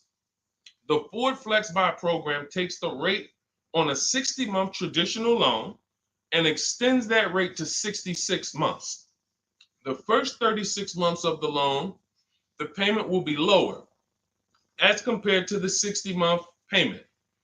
The last 30 months of the loan, the payment will be higher than the first 36-month payment.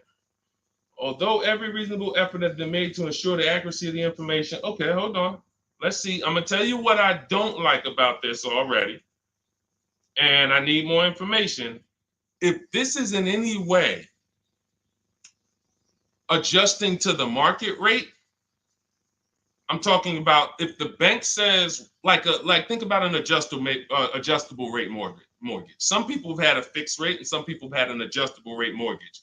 The adjustable rate is good for the lender because the lender says, all right, here, pay this rate that we agree on today, but in 3 years, 5 years, and 7 years on an adjustable rate mortgage, let's talk about what your new rate is based on what the market rate is. If that's in any way like this is trash.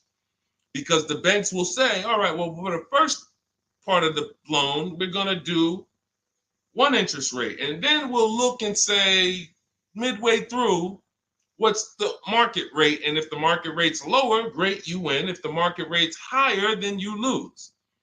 So here's the thing. When we're getting loans, I'm getting ready to explain something to you guys called the bank bidding war. There's so much money in loans, it's ridiculous. That's why there's people who want to loan you money to buy cars. They don't even sell cars. And could y'all keep tapping the screen on TikTok and running those likes up? Can we get to 1,000 likes real quick? Every time y'all tap the screen, y'all run the likes up and y'all actually help TikTok bring more people over here that need to be here. So I appreciate everybody. And thank you to everyone who hits the like button. I appreciate you. It does matter. Now, the credit bureaus in the United States allow you to do something called rate shopping. Rate shopping is when you actually let multiple lenders run your credit within a small period of time, and they can access it with a hard pull and it won't drop your credit score more than one hard pull. So let's just say one bank, Bank of America, accesses our credit to give us an offer for a loan. It may drop our credit 9 points because of the hard pull. If we shop within the rate window, we can have 50 banks at credit unions run our credit, and it's going to affect it the same 9 points. That's called the rate window. I haven't heard anyone talk about this. I've been talking about this for literally over 2. I think I have a couple big videos that you guys have shared, watched, that talk about how to do this. When you are getting your offers from banks, you want to get them after you've already found your best deal on your car. Because once you get your best deal on your car, you have everything you need now to go to the bank or go online, call the bank and get an offer. Who's had a bank tell them when they call for some type of offer, the bank tells you, well, we need you to have a car first. Who's had that happen? You call and you're coming and you're shopping for you're trying to get a pre-approval or something like that, and the bank tells you, well, we need what car are you buying? We need the car details. Well, that doesn't really make sense, right? I'm trying to get the offer so I can go get the car. But in the case of how we do it, we find our best deal on the car, then we come home and we let multiple banks and credit unions fight it out. Fight it out. Because I guarantee if this Flex Buy program doesn't allow you to shop for your rate and compare whatever rate they're going to offer to whatever rate you're going to get, you're going to lose with that program. And all they want you to do is see that, hey, well, we're going to give you flexible payments. They're trying to hook in people who just like, hey, that sounds good. Not realizing, well, if you just got a rate that was just got an interest rate that was 2 points lower, your payment would be $40 less a month. So interest rate shopping, guys, is extremely important. That's why when you get my book, I give you what's called the Bank Bidding War Blueprint. This is for you guys that are financing. I haven't added that to my book yet because I haven't had a chance to go in and restructure it. Every time I update the book, every time I come up with a new idea or a new website comes up, I update the book. I don't charge you for that. So websites go out of business. Room went out of business earlier this year. Websites go out of business. I'm not going to charge you for each time something changes because we use an online program. But what I did was when you get your book, you get the book, Cars from Home, and then you get the Bank Bidding War Blueprint. All this is the strategies we use to make banks and credit unions bid. I need you guys making people bid for your own sake, for your confidence, for your empowerment, for your experience. You're going to feel like I'm the prize. I'm spending $50,000 here. Why the heck am I begging people to sell me a car? Who's ever felt like they're begging people? Come on, can you take off another 1,000? Come on, can you drop it by $50 a month? Come on. You're begging people. Meanwhile, this is a 5-figure transaction. So when you flip the tables like we've been doing, like all of the people, if you're on Instagram or if you're on YouTube, you can see all of these people. You can see Zafrina, you can see Jared. Look at all these deals. People posting their numbers. Teddy, Rosalie. How does Rosalie get a 65? How much is this vehicle? How much? How does Rosalie get a $60,000 vehicle at $592 a month with no money down? How does she lease that vehicle at $592 when the same daggone Infinity advertisements we see say, hey, come put $5,000 down plus tax and you can pay that price? She did it with no money down. How? Bids. Okay? Bids. All right. Scott, if the program doesn't make people bid, it's no good. I don't care if it's flex buy, X buy, friends and family. If it's not making people bid, it's trash. It's for them, not us. Okay? I think I beat that horse down. So we can go to the next question now. Go ahead, Dolan. Remember, everybody, you have 30 minutes to get your copy for 75% off. Make sure you save my support email just in case you type your email wrong. Sometimes the book doesn't end up in your inbox. Just hit support, send them an email. My team works 7 days a week. Hey, didn't get my book. They'll get you a copy. We want the book in your inbox. We want you using it immediately. All right. This is Lorraine. Celine. Thank you. I followed you in your advice on shopping for a used car, and I bought a 2007 Honda Accord at a great price. Thank you for your knowledge and advice. Amen. Congratulations. Enjoy it. Honda's a great vehicle. If you took the steps and made sure you were getting a good one, title, service records, accident history, a great Honda Accord is incredible. Even some of these vehicles, guys, long-term owners, some of you long-term owners, you need to understand which vehicles have the best longevity records. And Honda Accord is one of them. Congratulations, Lorraine. Enjoy it. God bless you. Go ahead, Dolan. Next one. Buying a Porsche Cayenne Coupe. Need help. Okay, well, you sound almost like Scott. We started with the process. How many years are you keeping the car? If I could find my, oh man, I don't have time to find it right now. I know why. There's a young lady who came. I want to tell you something how important deal structure is. Who was taught never to lease a car? I want you to be honest. Type me if you were taught never to lease a car. If everyone who's willing to be honest, again, it may sound like some of the things that I'm talking about is bad news first. That's because it is.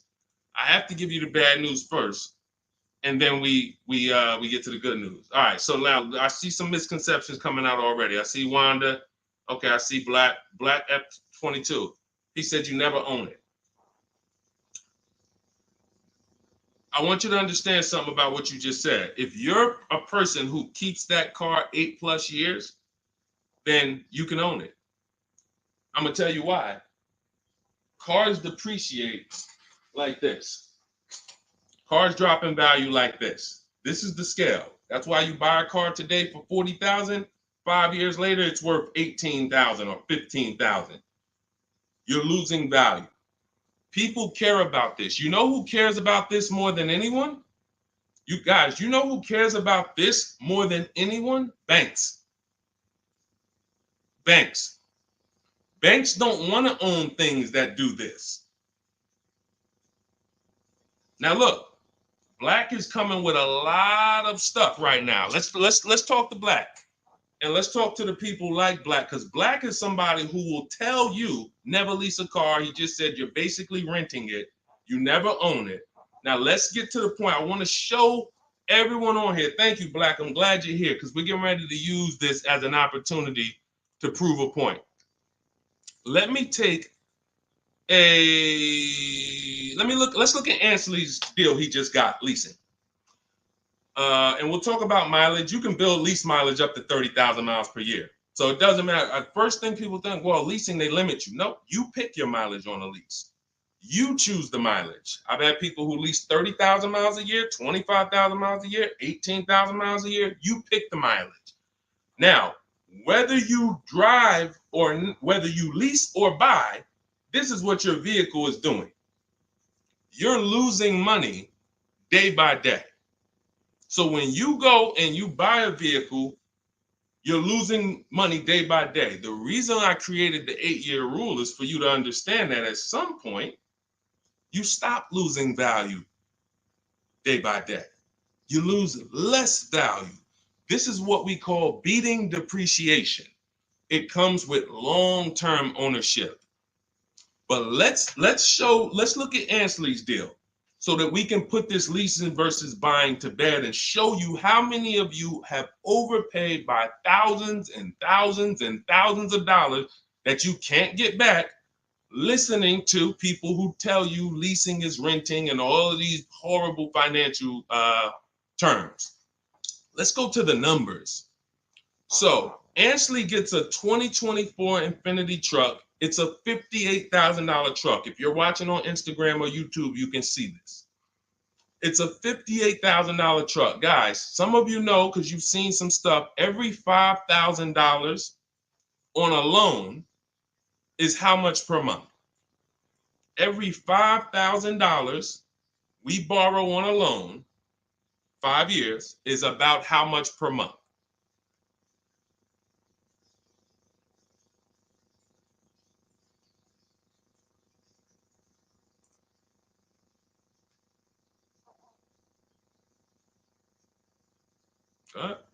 Anybody know?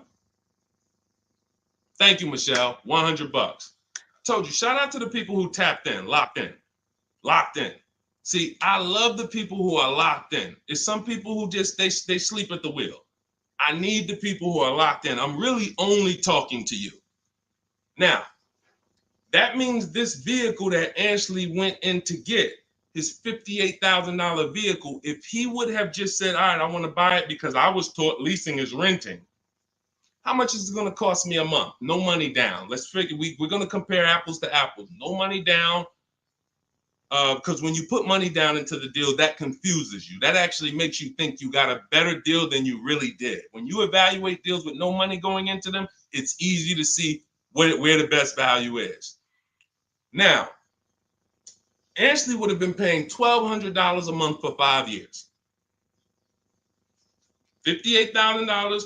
That's not even full tax. Let's just round the tax to 60. Let's just say $1,200 a month. But Deshone, what if he got a good discount? Okay, I'll give you one better. Let's go extra conservative and let's play that game. Let's pretend that he's using my strategies and he found out a way to save a huge amount of money off this brand new Infiniti. He's getting bids, he's using my strategy, but he's not leasing because he's been programmed not to lease. So he's not leasing, but he's going to get bids. Now he saves $10,000 off the price of this brand new vehicle. $10,000. So instead of financing 60, he's financing 50. What's his payment, everybody? What's his payment? We just said every $5,000 is $100 a month. $50,000 vehicle. What's his payment? $1,000 a month. $1,000 a month. Okay. Now that's with a super discount. That's with a discount that's like anybody would be happy to save 10 grand. I'm proving the point here that you cannot get a good deal if you buy, but you should have leased. You lost. Big time. Now watch this. He's leasing and his payment is $554 a month. So now somebody like Black, somebody like Miggy over here that agrees with Black, they pull up in their Infiniti truck, right? And they pull up next to you. And y'all are both driving the exact same truck. And you look at them and you're like, hey, man, we got the same truck. Now they're going to say something to you like, yeah, you know, man, it's expensive though, man. It costs to drive this, right? And you're going to look at them and be like, oh, how much you paying? You know, I did a no money down deal. So I know I did all right. I did no money down, but I'm paying $1,000 per month for this. Oh, really? I did no money down too, but I'm paying $554. Wait, you? Yeah. Oh, yeah. I leased this. I drive it for 3 years, then I give it back. Oh, yeah, but I own this. I'm gonna own this in 5 years at $1,000 a month. This mine right here. Okay. All right. Listen. God bless you. Have a good enjoy, man. Enjoy. Now let's go one more scenario. Let's go to the person who says, Deshone, I don't buy used. I don't buy new though. I only buy used. Cool. Let's say you pull up in your new lease that you just got. And again, everyone shouldn't be leasing. That's why step 1 in my book is called the 8-year rule. It's the 8-year rule. If you are keeping vehicles at least 8 years, don't worry about leasing. You're going to beat depreciation. All of that money you're going to pay to own, all the $1,000, all these high payments you're going to pay to own, all this cash that has to come out of your pocket to own, out of your bank account to own, it'll be worth it in the long run. At least 8 years though. And the longer the better. 10, 12, 15, you really want. But less than 8, losing big time. So let's say a person says, oh, I'm going to get a used version. So they find a 3-year-old Infiniti truck just like this, but so instead of paying $60 for it, let's say they find one for $30. Let's give them a good price, good mileage. They think, oh, I'm good. What's their payment, everybody? What's the payment? Come on, stay by the keyboard. I need y'all quick because we're teaching something here to people like Black. They might not get it. I pray that they do, but they might not get it. But the people who are locked in financially, the people who understand financial literacy are going to get this. If every $5,000 is $100 a month and they buy a pre-owned version for 30 grand, what's their payment? Thank you, Michelle. 600. 600. See, he said 500. So this is how I know he's struggling. And I'm not trying to beat you down, man. I'm just saying when you're talking about something you don't understand, it's better to ask questions, not make statements. So now, we pull up. You have your new lease. You got this same deal, $554 a month. He pulls up in his 3-year-old version that has probably 1 year of warranty left. You both did a no money down deal. He looks at you and says, oh, wow, that's the new one, right? Yeah. This is the 2024, 2025. Oh, yeah, this is a 22. I just got this. I got a good price on it. I paid 30. Okay, cool. What's your payment? I pay 600 a month. What you pay for the new one, man? I know that must be expensive. I pay 554. Wait, what? Yeah, I paid 554 for this. No, you put a lot of money down, right? No, I didn't. I gave him $554. I drove off. It's understanding. That's deal structure. That's why when I came and started teaching 3 years ago, I had to teach deal structure. I couldn't teach people to just go in and buy cars, get great prices. If you get a great price, but your structure is wrong, you overpaid. You're driving cars, you're driving older cars with no warranty. And many of people who've been taught to do this, they never even pay the car off. They trade the car in before they even pay it off. They literally, I used to have people walk into the Mercedes dealer and they look at me and say, Deshone, is that the new version? I'm like, yeah, that's the new one. He's like, I got 3 payments left on this one. As soon as I pay it off, I'm coming to see you for that one.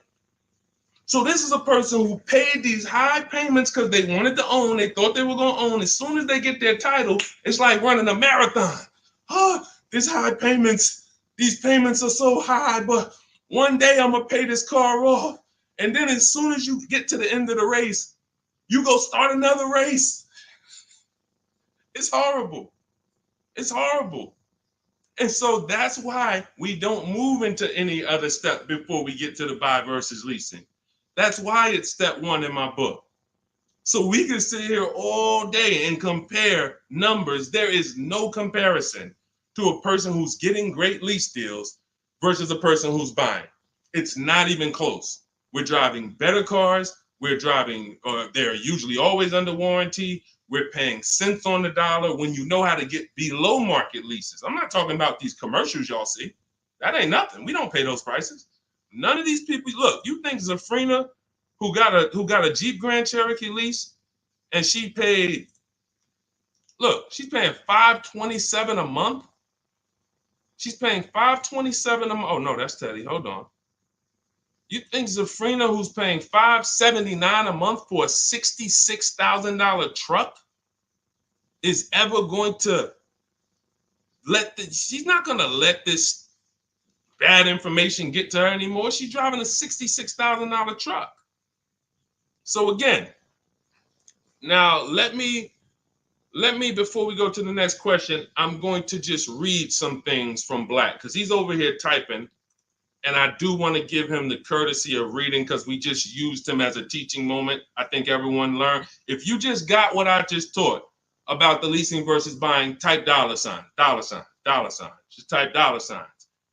If you got that point of me, see, no one talks to you about payments. They say things like never lease, always do this, always do that. But they never talk numbers. The reason why we go straight to the numbers is because the numbers don't lie. They say men lie, women lie, numbers don't lie. So when we go to the numbers, shout out to everybody. I see y'all. I see y'all. I see you, Wanda. I see you, Tony. I see you, Michelle. I see you, Megan. I see you, Brenda. I see you, Federico. That's the name of the game, is putting your deal on the right foundation so that you know, again, like I said, banks don't want to own vehicles. Think about that. Banks don't want vehicles that are not bringing income in. They don't want a depreciating asset on their books because today it's worth 40, tomorrow it's worth 39,800, the next day it's worth 39,700, the next day it's worth 39,600. That's what a depreciating asset is.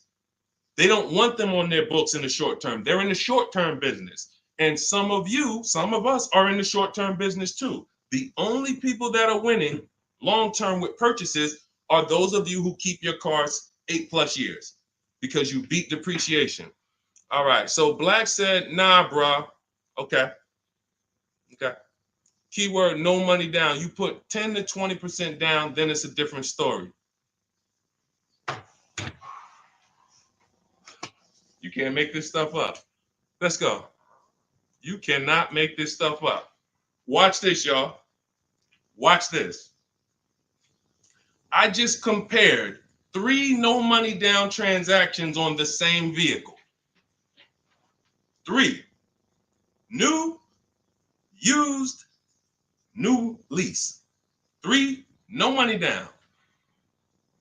I'm telling people that when you don't put money down, you can clearly see what you're really paying. You can clearly see what you're really paying. Black comes in, he proves our point, which is he's going to put 10 to 20% down. Now he's pulling up next to you in your lease, right? You're $554 a month, brand new, fully warranted, all the latest and greatest features. Now he puts 10 to 20% down on that's $10,000 to $12,000. Think about this. He pulls up and he has a similar payment to you. So he feels like we're alike. He feels like we're pretty close. In fact, he may even feel like he's doing better than you because he's purchasing his and you own yours. I mean, you're leasing yours. But watch this. What about that $12,000 you gave him? What about that $12,000 you gave them? That's how people forget. That's why everything in the Car From Home system, when you get the book, you're going to see everything is about shopping with 0 down, looking at offers, and then choosing, do I want to put money down to lower my payment?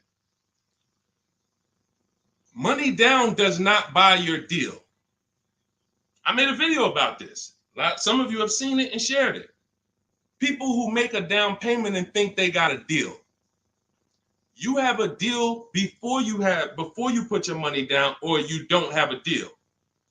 A deal means I shopped all my offers, and then I found the dealer who was going to discount the vehicle the most. Now, how do I want to pay for that? Do I want to get a loan? If I'm getting a loan, what do I want my payment to be? Now I'm going to manipulate my down payment based on what I want my payment to be. That has nothing to do with the deal I got, but somebody like Black or people who move like him, hopefully we can help you get over these mindsets. But you have some very, very strong convictions, and you're confidently incorrect. That's dangerous. It's dangerous to be confident and incorrect. Dangerous to yourself and your family and your friends who will listen to this. If you are putting money into deals and thinking that you got a deal because your payment ended up being affordable, you in no way can win. First of all, you're letting the dealer manipulate two things: the price of the car they're selling you and the interest rate that you're getting from them exclusively. If you were just separating your loan from your interest, from the purchase, you would see that that's a losing strategy. You can't compare a person who's driving a brand new vehicle paying a low payment to a person who's paying the same payment but gave the dealer $12,000 to get to that payment.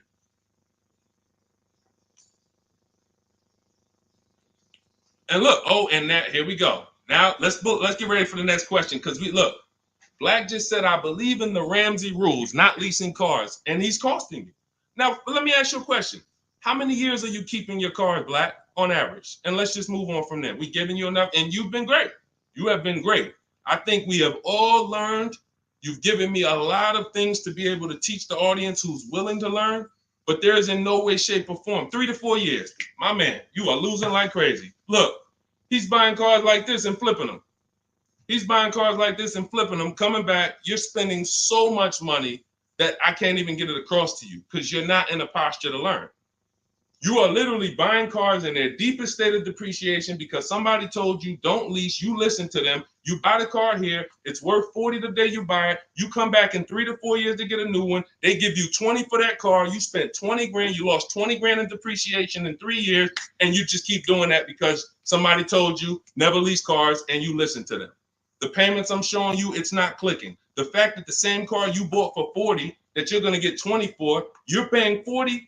That's an $800 a month payment. You put 20% down, you finance 30 grand. Now that's a $600 a month payment. That same $40,000 car we're leasing with no money down for $500 a month. No money down. You are spending thousands. We can't help you, man. You got to be willing to unlearn it. You are so locked in, So anyway, but I think, listen, everybody who got it, you understand. That is why leasing versus buying is paramount. You cannot get it. If you are not keeping your cars 8 years, you cannot get a great deal buying. You're going to lose in depreciation. You're going to lose in resale value. When you go to replace that car and you see what it's actually worth and how much you paid over 4 years or 5 years or 7 years, when you compare that to a person who drove brand new cars for that particular same period of time, it's no comparison. And then you have cars with no warranty and all of that. Yeah. Look, Megan said, Black doesn't seem to learn. So to my question would be, could you buy an extended warranty package? Hold on. Why am I getting calls on airplane mode? Sorry, guys. I hold on. Let me put on Do Not Disturb. All right, so go ahead, Dolan. Shoot some. Let's get to Megan's question, and then let's try to go through a couple more. But that was good. That was good, Black. Thank you, because we wouldn't have been able to teach on those points without your questions. Okay, so let's do Carolina on YouTube, and then let's go to we'll hit Megan, and let's go through as many as we possibly can. Hey, I'm new here. I want to trade my 2020 Nissan, and what's the best way to do this, please? Okay, so you have a 2020 Nissan. That's a vehicle that's not 5 years old. First thing you would do, if we were talking, I wouldn't let you buy. Unless you're telling me you're going to keep the next car 8 years, you're losing, because that 2020 Nissan, first thing we want to do is decide whether we're buying or leasing the next vehicle. And as we just said, if you're not keeping the next vehicle 8 years, you should be shopping for below market leases. Then you want to now see what is the most money you can get for that Nissan. We don't depend on a dealer to tell us. You're going to go to these 6 websites. These are 6 websites. You do this in 15 minutes. You're going to find out what that vehicle is truly worth. You find out what your vehicle is worth with offers, not with anything else. Offers. So go to CarMax, Driveway. Write this down. I told you, stay locked in because we do dialogue here. It's not just me talking. Unless you got a notepad, you got to stay locked in and ready. We're going to go to CarMax. We're going to go to Driveway. We're going to go to Carvana. We're going to go to KBB Instant Cash Offer. These are all offer sites. These are people you walk in, they do an inspection, they cut you a check, you're out of there in an hour with a check. They're not trying to sell your car, they just want to buy your car. Driveway, Carvana, CarMax, KBB Instant Cash Offer, Car Gurus, and Auto Nation. 6 offers, 6 bids. That's going to tell you what your vehicle is worth, and that's going to tell you if you have equity or negative equity. Equity or negative equity. Okay? So that's the first thing you need to do.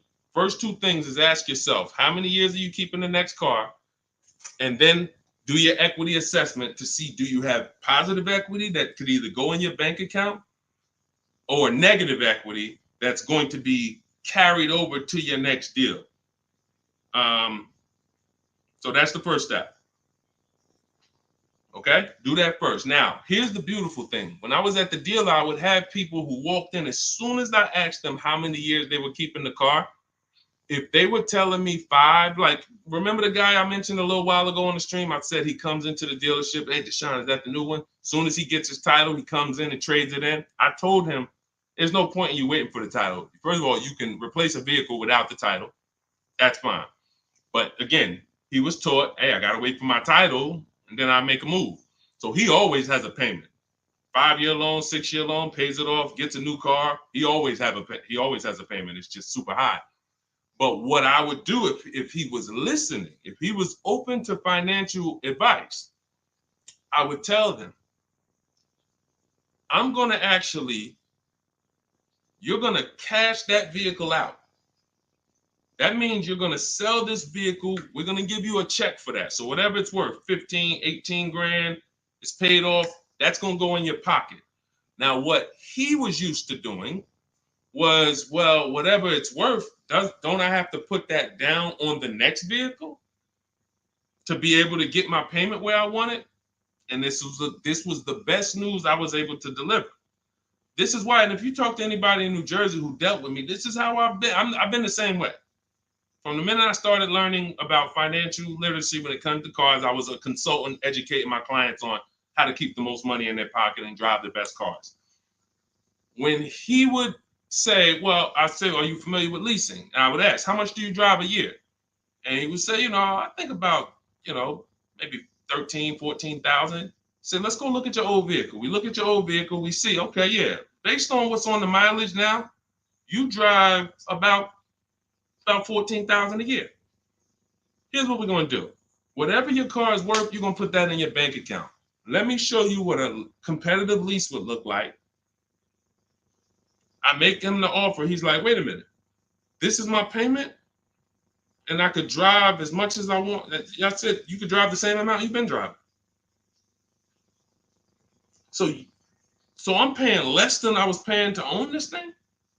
And you about to give me a check back for 12 grand, 15 grand? Yeah. This is what I want to do for the people who have been programmed that buying cars is how you should do it. Again, long-term owners, you should not be thinking about leasing. But here's how I know you need it in your tool belt, because your daughter may not be a long-term owner. Your spouse may not be a long-term owner. Your friend or whoever may not be a long-term owner. See, typically how you do things is how you teach other people to do things. So if you are keeping your cars 8, 9, 10, 12 years, you probably think everyone else is doing that. But your kids or your family members or your spouse, they may want to drive for 5 years, and then they're like, all right, this stuff's starting to go wrong. You said the warranty is up, and this got to cost $800 to fix, $400. Let's just go get a new one. Those are the people who don't have the values to keep a car long term, and you should not be buying cars for them. They should be shopping for. Now, both cases you need below market deals, but it does not. But knowing how long you're going to keep the car is how you're going to beat depreciation. So all of this is in my digital book, guys. Everything I'm talking about on this stream is in my step-by-step book. A lot of what we talk about on these streams and in my social media videos is what not to do. My book is about what to do. It's like, do this, do this, do this, do this, steps, check it off the list. Next thing you know, you got below market deals from home. There's only 3 things we go into the dealership for: test drive, have our car appraised, and to pick up a car. We are not there to shop. We're not there to get numbers. We're not there to negotiate. We do all of this stuff from home. So for 30 minutes, if you visited the website already, you'll see the timer, 30 minutes, you can get 75% off your copy. It'll be in your inbox in literally seconds. And as soon as you pay, in my TikTok bio, in my Instagram bio, Facebook, we have a link floating for you. You guys should be able to see the link. And then Instagram, we have YouTube, we have a comment pinned for you guys. You'll have the book, but as soon as you pay, you're going to see the thank you page. It says screenshot this page. You'll see my support team email. Sometimes you type your email wrong. Contact support if the book is not in your inbox in literally 5-10 minutes. Also, as soon as you pay, you see a link that says open your book below. So there's 2 ways I'm delivering the book to you. Right there as soon as you buy, but I'm also emailing you a copy. But sometimes, we fat finger the keyboards and there's a letter off. So make sure you hold on to my support team's email and hit them up. Okay, good stuff. Get your copy. Listen, once that clock hits 0, the price is $97, which is still worth every penny. If I missed it, I go back and look. Knowing what I know, knowing what the people know, look at Tiffany. Look at Tiffany's deal. Look at Tiffany's deal. Matter of fact, let's show Vicky's deal. Look, thanks to your books and your methods, I was able to get my new lease for a 2024 Volkswagen Atlas SE Peak Edition with the tech package for $175 per month less than my first quotes. I did it all online except for picking up the car. I put no money down other than my first month's payment and DMV, which is probably $200, and saved over $6,000 on the life of that lease using your negotiating scripts. We have email scripts. This is what I want for you. I want you guys not just getting cars. Everybody's getting cars. You'll see people posting their car. Oh, I needed an upgrade. Look, get a bunch of likes. Hey, had to treat myself. You'll never see the numbers though. I want you, every time you get a car, I want you just as excited about the numbers you got as the car. And this will make sure you get there. Go ahead, Dolan. Shoot the next one up. Okay, Brandon from TikTok. I've lifted the Denali truck. I owe $6,500 on it. It has 163,000 miles. It needs $3,500 worth of front end work. Should I fix it or trade it? I'm the only owner. I would make sure you get a second opinion on how much it's going to cost to fix. Lifted Denali is going to have a low resale value. But here's the thing: the cost of replacement is always more than the cost to fix. Always more. So if you got a truck, and again, your truck, you got a loan on it.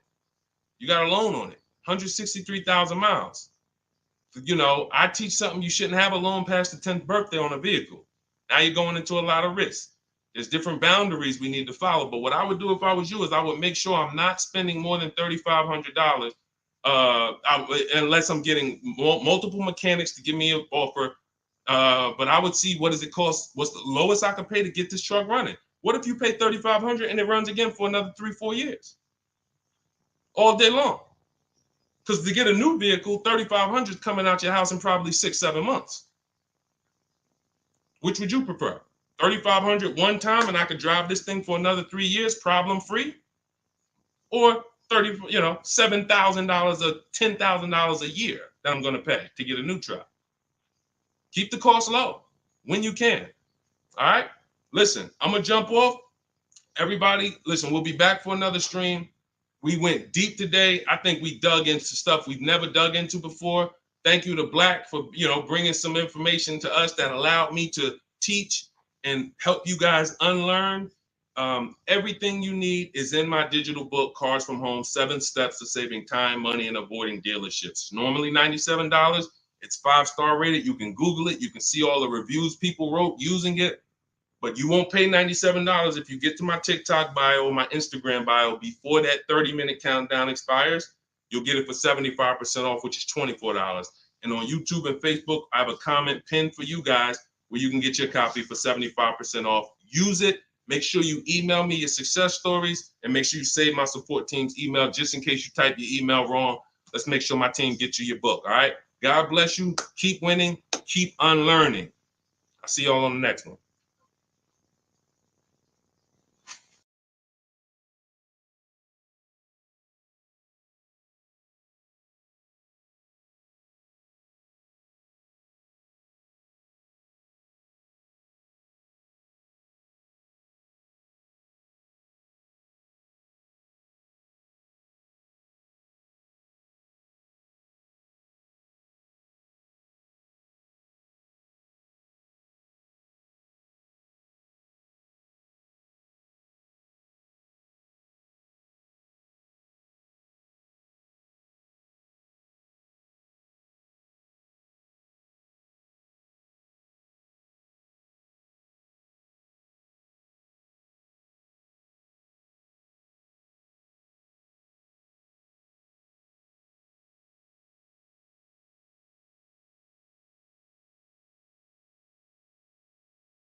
Hit go live, then we'll roll in.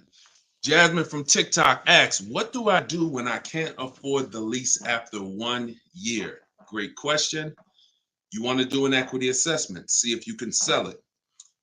There's two main ways to sell a lease. You could have somebody assume it. You can go to a site like Shop a Lease, and if you have a good car payment, you could list the car there and somebody could take over it, but it must be a good car payment relative to the deal. If you're paying if you overpaid per month, then you're going to have a hard time getting someone to take over the lease. But if not, you can get rid of it there. Second is, I want you to call the leasing company, ask for your payoff, and then you're going to call, once you get your payoff, I want you to ask them if you have a third party restriction. Those are the two questions you're going to ask your leasing company. And then once you get that number, which is your payoff, you're going to go to CarMax.com, Driveway, Carvana. This will take you 20 minutes to do. Kelly's Blue Book Instant Cash Offer, Auto Nation, Sell My Car, and Car Guru, Sell My Car. You want to get 6 offers. It's very important when you're on those sites. When they ask you, is your car owned, leased, or financed, put owned. That's going to tell you what the market value cash is for your car to get rid of it in a day. If it's greater or equal to your payoff, you can get out of it. If you have a third-party restriction, then you're going to need to take another step and you're going to sell to a local dealer. But you got to see where your equity position is first. Got to see where your equity position is first.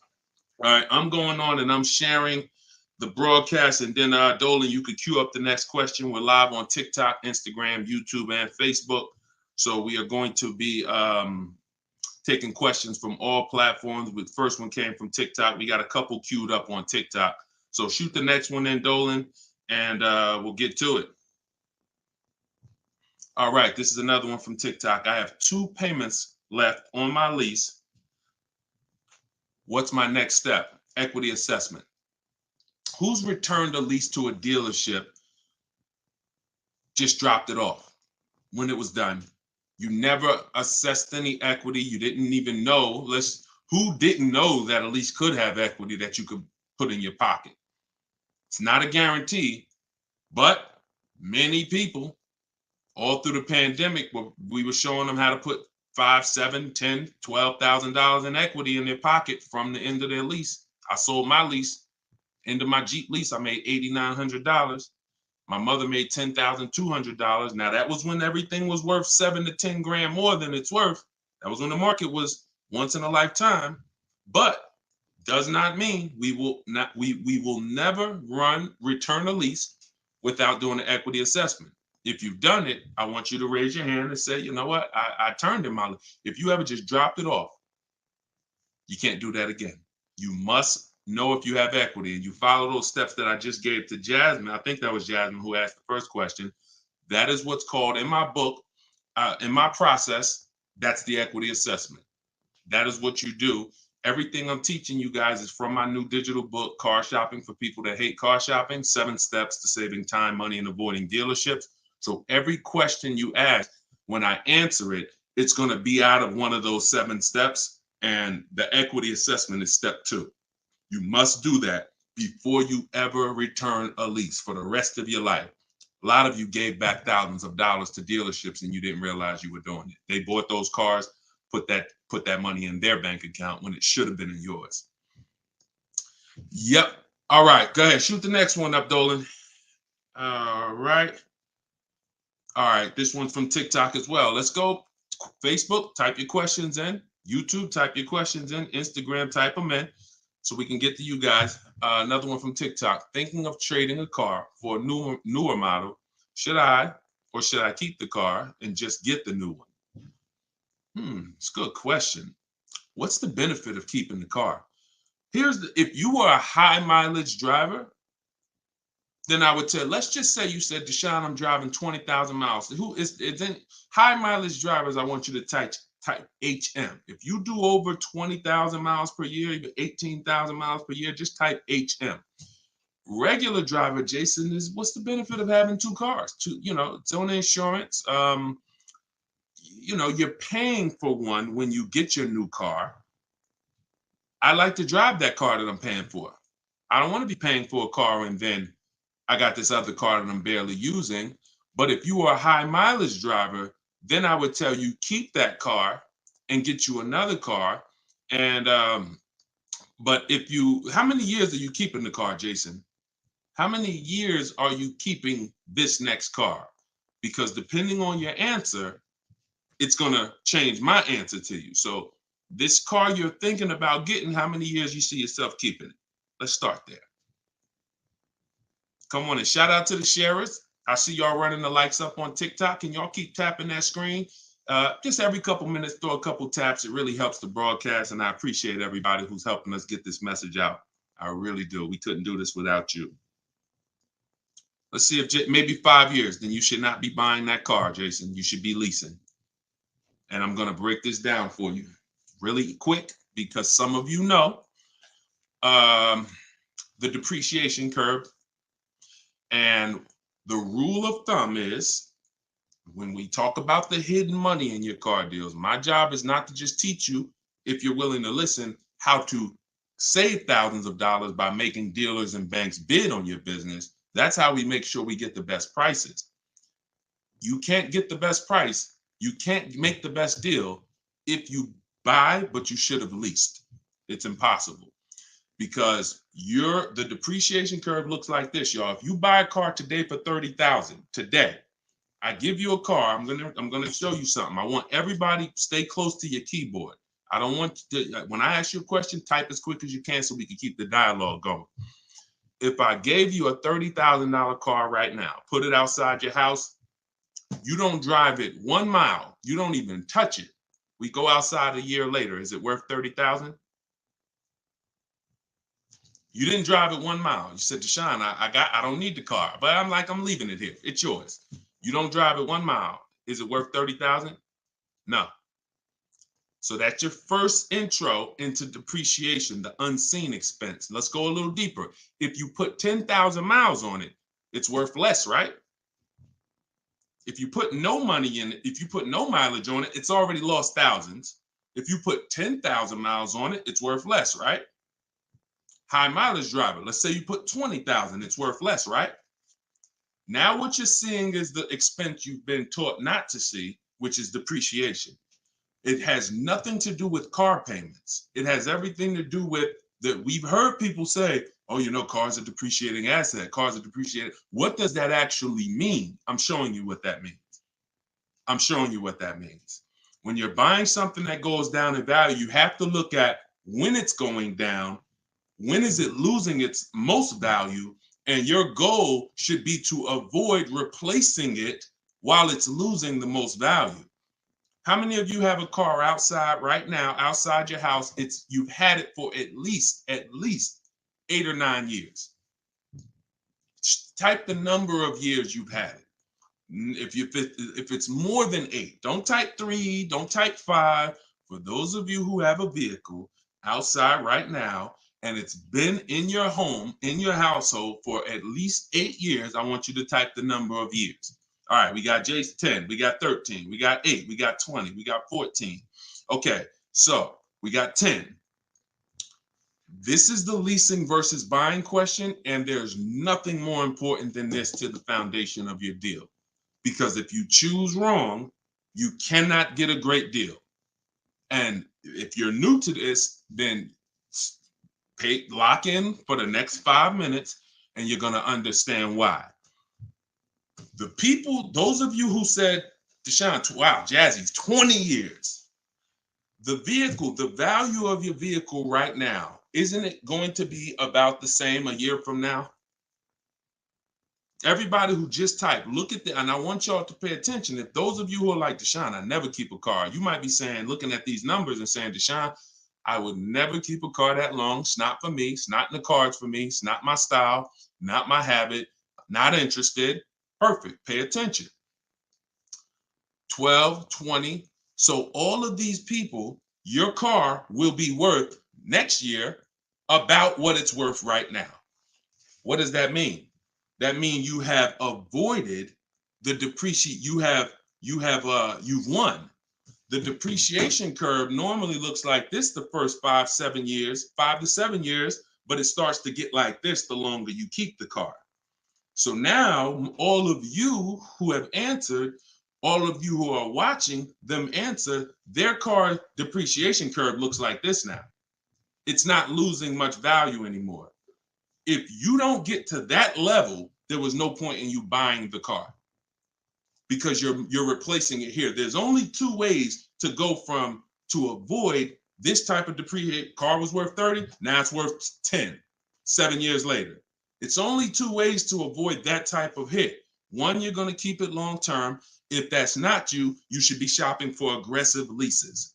Not these leases you see in the car, in the commercials, come pay $4,000 down and all of that. These are not deals. Aggressive leases are below market prices and they're pennies on the dollar compared to what you've been paying. You cannot win buying cars and switching them like this. That's why you always have negative equity. That's why you're always never happy with what you're getting for your car. You buy your car, you come back, look 3 years later, you see what it's worth. It's always disappointing because you're trying to literally get cash back out of something that is not designed to give you any value in the short term. Leasing or long-term ownership.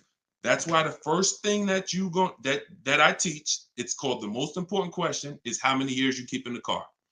If it's not 8, then you should be leasing. It's not even a question. We'll go deeper on that throughout the show. Anyone who wants to know more about that, you keep asking, because once I open up that Pandora's box, it's like your mind is like, oh, but everything I heard about leasing, I heard it was bad. I heard you can't drive that much. I heard that yada, yada. They bill you for all of this stuff. All of those things, I'm going to help you unlearn because unfortunately, the people who taught you that were confidently incorrect, which is dangerous. Confidently incorrect is you're dangerous to yourself and others. So, all right, so that's the key. That's the key, Jason. Don't think about buying if you're not keeping 8 years. You're going to overspend. And we'll talk more about that throughout the broadcast. Feel free to ask follow-up questions. Go ahead, shoot the next one, and I'll go as deep on that subject as we need to for you to understand it. It'll give you some lease comparisons. You'll see what great leases look like, and you'll see how there are pennies on the dollar when you know how to get great lease deals. And that's the way you avoid the depreciation. Only 2 ways. Great lease deals, long-term ownership, 8, 10, 15 years. That's it. 2, 3, 4, 5 years, you can't avoid the depreciation buying. You just can't. You're going to lose thousands every time. Go ahead, shoot the next one up, Dolan. We're keeping the questions coming in. We're live on all platforms, so just keep typing. I'm going to try to get through as many as I can. We got a lot of questions coming from TikTok. All right, let's go. Should I put money down on a lease that I'm about to turn in? That you're about to turn in. I'm gonna assume you meant, should I put money down on the lease that you're about to get? So check it out. Here's how you shop all your lease deals from now on. there's one thing that I never want you to say again. It's really two things, but in this subject, the other thing is trade. This is down payment. I want you to eliminate the words down payment from your vocabulary because it's been used as an opportunity to get more money out of you. Who's ever went in, thought you were making a car deal, you thought you were going to put maybe $1,500 down, and then somewhere down the lines, these hidden things come like, oh, well, you got the taxes and fees, and then you end up putting more down than you thought you were going to. Has anybody that ever happened to anybody? Hit the raise your hand emoji or just type me if you've experienced that. You thought you were going to be putting this down. You might have gotten to the finance office to sign the paperwork, and now you got to come up with another 500 or 1,000 or the taxes or the fees or whatever it is, right? So I spent 14 years in the car business. For those of you who don't know me, I've seen the way we call them the 80%. 80% of people shouldn't be in the car business. They're overpriced. They'll sell their grandmother the highest price car. It doesn't matter. They have no integrity, very little morals. We don't buy from them. What you need is to learn to avoid them, and you also need to learn to find the 20% who beats them all the time. So when you shop your car leases, you are always going to shop. You're no longer going to say down payment. You're going to say this: total out of pocket. Total out of pocket. See, total out of pocket means that's what I'm giving you and no more than that. You'll see the difference. Down payment can be, that's my down payment, but what about my taxes and what about, so that gets convoluted. When you start using, hey, I'm only doing this total out of pocket, it's hard for them to switch it up, especially when you're adamantly aware of what that means. This is all the money that I'm putting out of my pocket. You could also say do it signing, but total out of pocket is probably more of a universal term. You shop your leases with 12,000 miles. Now, who was taught they limit you on the lease miles? Who was taught they only give you 10,000 miles? Because this question from TikTok, the person's asking, should I put money down on a lease? So I want to tell you how you always want to shop your car deals with no money down. That's what's confusing you. What's confusing you is when they mix the down payment and start throwing monthly payments, you are now not aware of what you're truly paying for the car, what you're truly getting. And so this is why you use what I'm telling you, you shop my way. You're never going to shop with down payments. That doesn't mean we don't put down payments down, but we do not get offers and we're not out there shopping with down payment money. Okay? So, all right, I see it's happening to you, Fouché. So you're going to get your offers with first month's payment, total out of pocket, taxes and fees in the payment, 12,000 miles per year. Once you do that, I teach in my book, I have a new digital book. It's called Car Shopping for People That Hate Car Shopping, 7 Steps to Saving Time, Money, and Avoiding Dealerships. I teach a strategy called the 25 to 5. We're going to connect with 25 dealers. We're going to get 5 offers. We do not make a decision without at least 5 offers. Because once you see, thanks to everybody who's supporting the broadcast with the gifts, I appreciate that. Once you see how different the offers are, you're going to realize you're going to see how much money is in multiple offers. You must get 5 offers because 80% are overpriced. Don't try to change these people. Don't question, oh, listen, why are dealers like this? Why are the 80% overpriced? Listen, Jim Rohn used to say, don't sign up for that battle. Why does the sun come up in the east, and, in the east and set in the west? Like, don't sign up for that. Some questions are not worth asking because they mean nothing. Just know that's what it is. Expected. 80% are going to be overpriced. This is why you are not going to get your best deal walking into a dealer anymore. You're going to sit at home. You're going to decide what you want. We call that shopping, not buying. This is step 4 of my process. We have 7 steps. Step 4 is shopping. And then once you decide what you want, you're getting it from home. 90 to 100% of your new car transaction and your leases should be done from home. That's where your power is. That's where you have the power of leverage. That's where you have the power to make multiple people compete for your business, which saves you thousands of dollars. I'm going to give you tons of examples. This works every time. How do we know? It's the way we buy everything else. Everything we buy in life, we go into the grocery store, we need spaghetti sauce. You need laundry detergent. It's a bid. You may not be aware, but I'm going to make you aware. Everyone is bidding for your business. Hey, look over here, Prego. Hey, this brand, Classico. Hey, we're on sale this week. Hey, we have the best. Y'all see what I'm talking about? Everything that we buy, especially expensive items, but even low price items, companies are competing, except in car dealers. They've trained you. They've trained me. If I wasn't in the business for years, I wouldn't know, to focus on one place and think we all have the same pricing. They made you think Nissan, we're a Nissan dealer, we're all the same price. So you might as well not even go anywhere else because we're all the same price. No, we're not. No, they're not. So when you start shopping multiple offers, you can do it by phone. I like to use email. I like to do everything copy and paste by email. But when you start getting multiple offers, you're going to truly see where all the hidden money has been, and you'll see how many of these dealers are overpriced, which is going to just make you say, from now on, I'm definitely shopping online. So but you need to do it correctly. There's some information you must give a dealer in order to get quotes online. And most of you don't know that. That's why you're having problems getting quotes, because you're not giving the dealer what they need to get quotes. So we'll go deeper on this throughout the show. But this is what we're talking about, y'all. This is all in my book. In my book, you have the 7 steps laid out. You could cue the next question up, Dolan. And for our launch, you can get it for 75% off. The book's normally $97. Before our welcome offer, our launch, I said, you know what? We're going to do 75% off for 30 minutes. So when you go to my TikTok bio, you click that link. There's a button that says, get my new book, 75% off. You get yours. You won't pay the normal $97, but it's only for 30 minutes. Once that timer goes down, you go back up to 97. Same thing on Instagram. It's in my Instagram bio. And then we're going to put the link here for you guys here on Facebook and YouTube. All right, go ahead. This one's from Instagram. If I'm keeping a car under 8 years, I like y'all using this 8-year rule language. I like that. I like what I'm seeing, y'all. Y'all really this is really absorbing.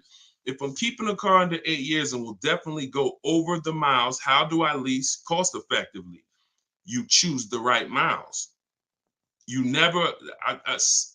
I was at Hyundai. And I experienced most of what I'm teaching, I learned through being in the dealerships and just watching, paying attention, asking questions, seeing bad situations, and then asking questions to make sure I could help people avoid them. I was at Hyundai. I was a manager for 6 weeks there. And this guy came in and he was returning a high mileage Hyundai lease. It was the first one that I had really saw that I could remember.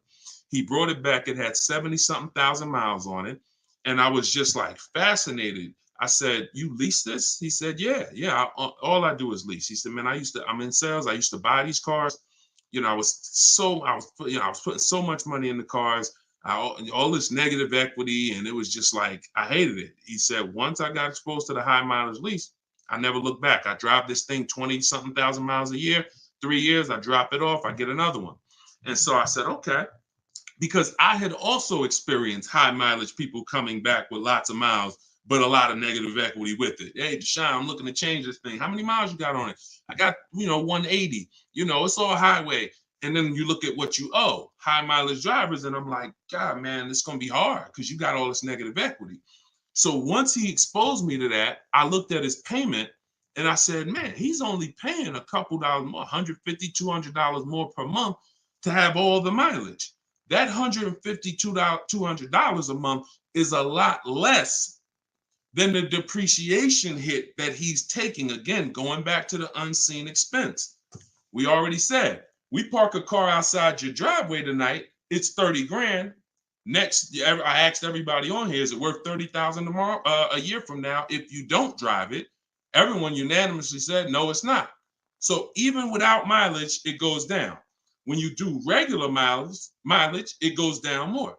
Somebody doing 25,000, this is how you're destroying the value of your car. But at the same time, the loan is still staying high. So once I saw that you could avoid that with a high mileage lease, that became part of one of the strategies that I teach for high mileage drivers. This is only if you're short term. Pay attention to what Maddie's question said. If I'm not keeping it 8 years. If he was, there's plenty of cars that you can keep 8 years and just put a ton of miles on it. You're not worried about trading them or selling them because we don't trade. You're just going to get the maximum value out of it. In his case, he knows he's not keeping it 8 years. How are we avoiding the short-term depreciation? You do that with a high mileage lease. Second strategy, Matt, this is also in my book. I have 2 strategies for short-term high mileage drivers. That's one way. Shop for your lease, 12,000 miles a year, identify the best bid, and then once you identify the best bid out of 5, you have them adjusted to a high mileage lease. Second is you buy your car, or if you have a car now, you keep that car, pay that car off, and now you're going to go lease your nice car, and that's going to be your second car. I call that 2 cars, 1 payment in my book. That's what it's called.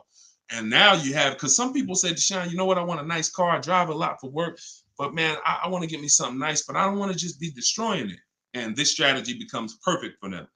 This guy who's doing the high mileage lease with Hyundai, that's not a nice car. Especially once it gets up to 60, 70,000, it's not so some people are like, you know what? I want a nice car.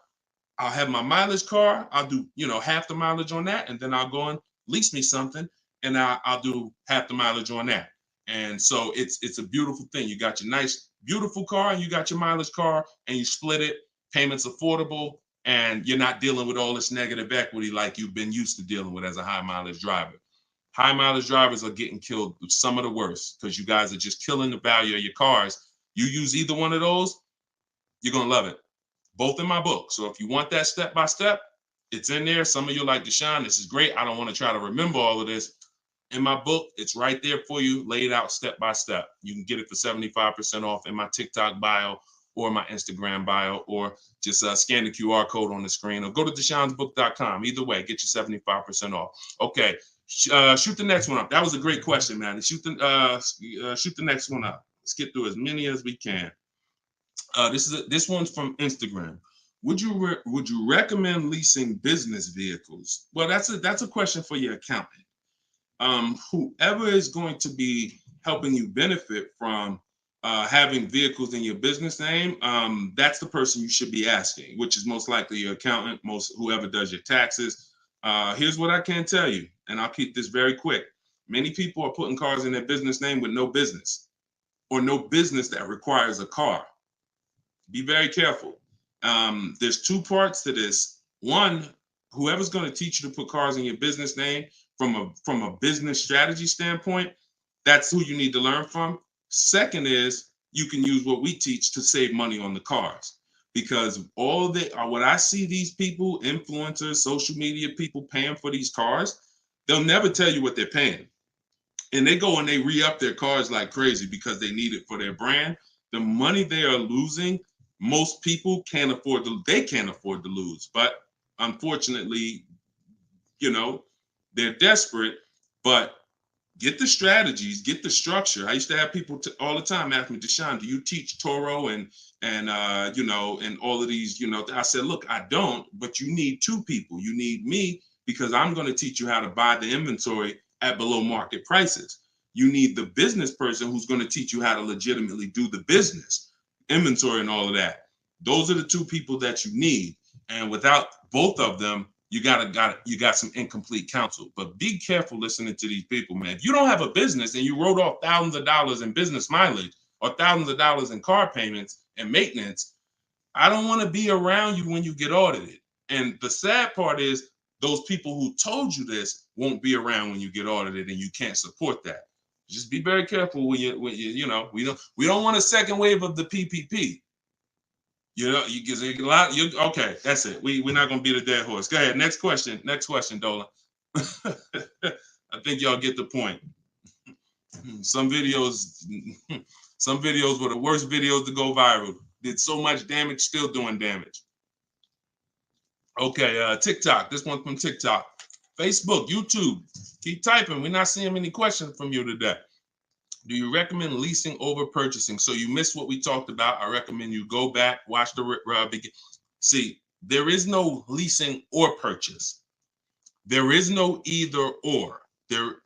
It's a based on how many years I'm keeping the car, I should be leasing.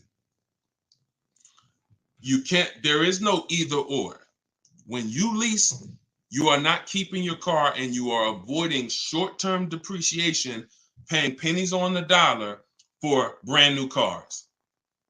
That's not going and paying what they have advertised or walking in a dealership and say, hey, work me up a lease deal. That is not what I'm talking about. When you add up the payments from doing that, you're going to see you overpaid. You probably broke the 1.5% rule and you paid too much for a car you're giving back in 3 years. What I'm talking about is aggressive lease deal. Look at this. Give you an example. I'll give you an example right here. So, and this one, I love to use her because she was in the middle of the pandemic. Middle of the pandemic, people were out here buying Kia Tellurides for just $5,000, $10,000 over sticker. Bonita got hers in 2020. She got a 2023 Kia Telluride, put $600 down, and that was her car payment every month for 3 years, $600 on a almost $47,000 Telluride. Why is this so important?